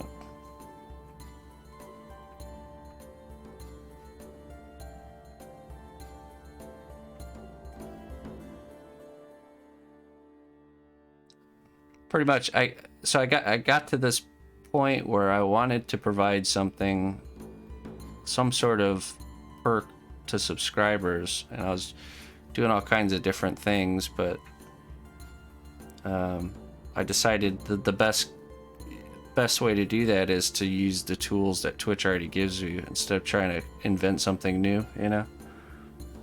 So Twitch gives all kinds of abilities to add value to the subscription. So, and to me, that was the best one to make use of. Because we used to do a sub-only giveaway, and we stopped doing that. Now I do a viewer giveaway every month. I give away a piece. This is our next month's piece I'm giving away. So, and that's everybody. Everybody can come and tune in and enter in on that. So, because I mean, being a viewer, you are supporting what I do. So, I do appreciate it. I appreciate everybody. I want there to be a little something extra for my subscribers, people that go above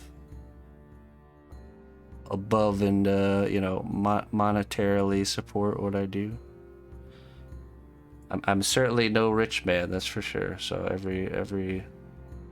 every bit of help I get goes a long way here. So.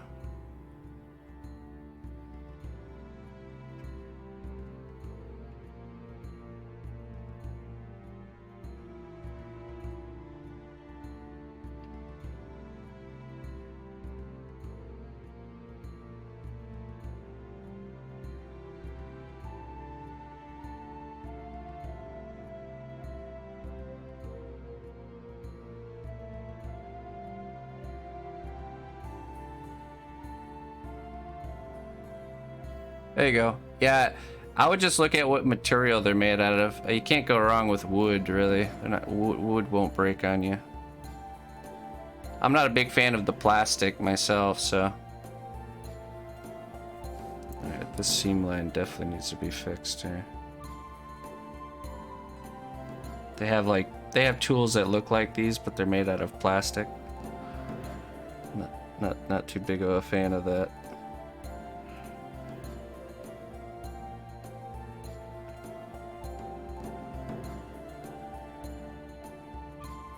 And what I recommend, if you get a wooden set of tools, I recommend that you sand them smooth. You know, get rid of any like rough edges, and it'll make them nicer to use if they're nice and smooth. There we go. That's better. Hey, thanks, Wayne's.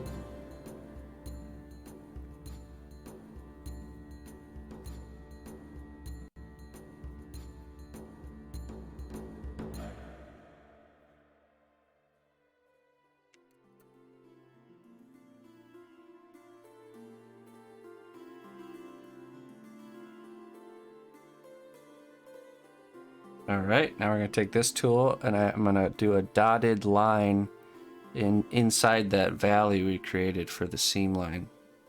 It's gonna create this nice kind of stitched look.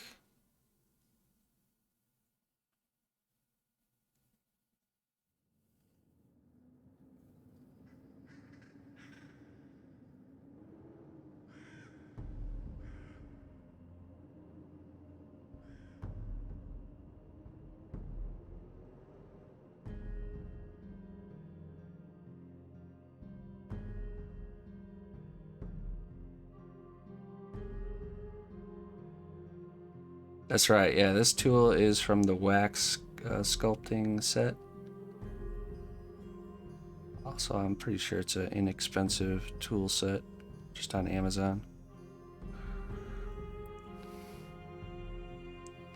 Earlier I was using the ball styluses. Those are good ones. Can get those for pretty cheap too.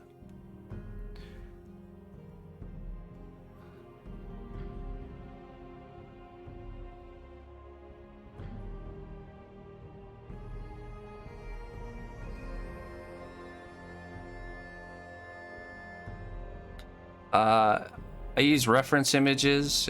I mean, this hand I didn't really use much reference other than my hands, you know. But yeah, I don't do any sketching before. Kind of, if I need to sketch, I do it in clay. So. I have some Spotify playlists available, but they are not the ones I use on stream. So the one I use on stream, the one I use today, this is it's just a playlist of all Adrian Von Ziegler's work, which definitely check him out. He's a like an indie musician that allows people to use his stuff. But the stuff we listen to normally during the week is all video game soundtracks that we've kind of handpicked.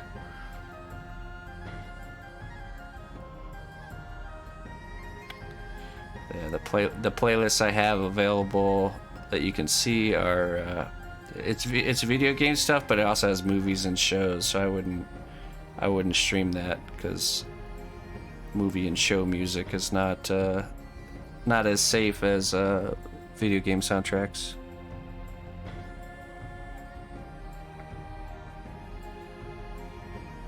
Mm-hmm.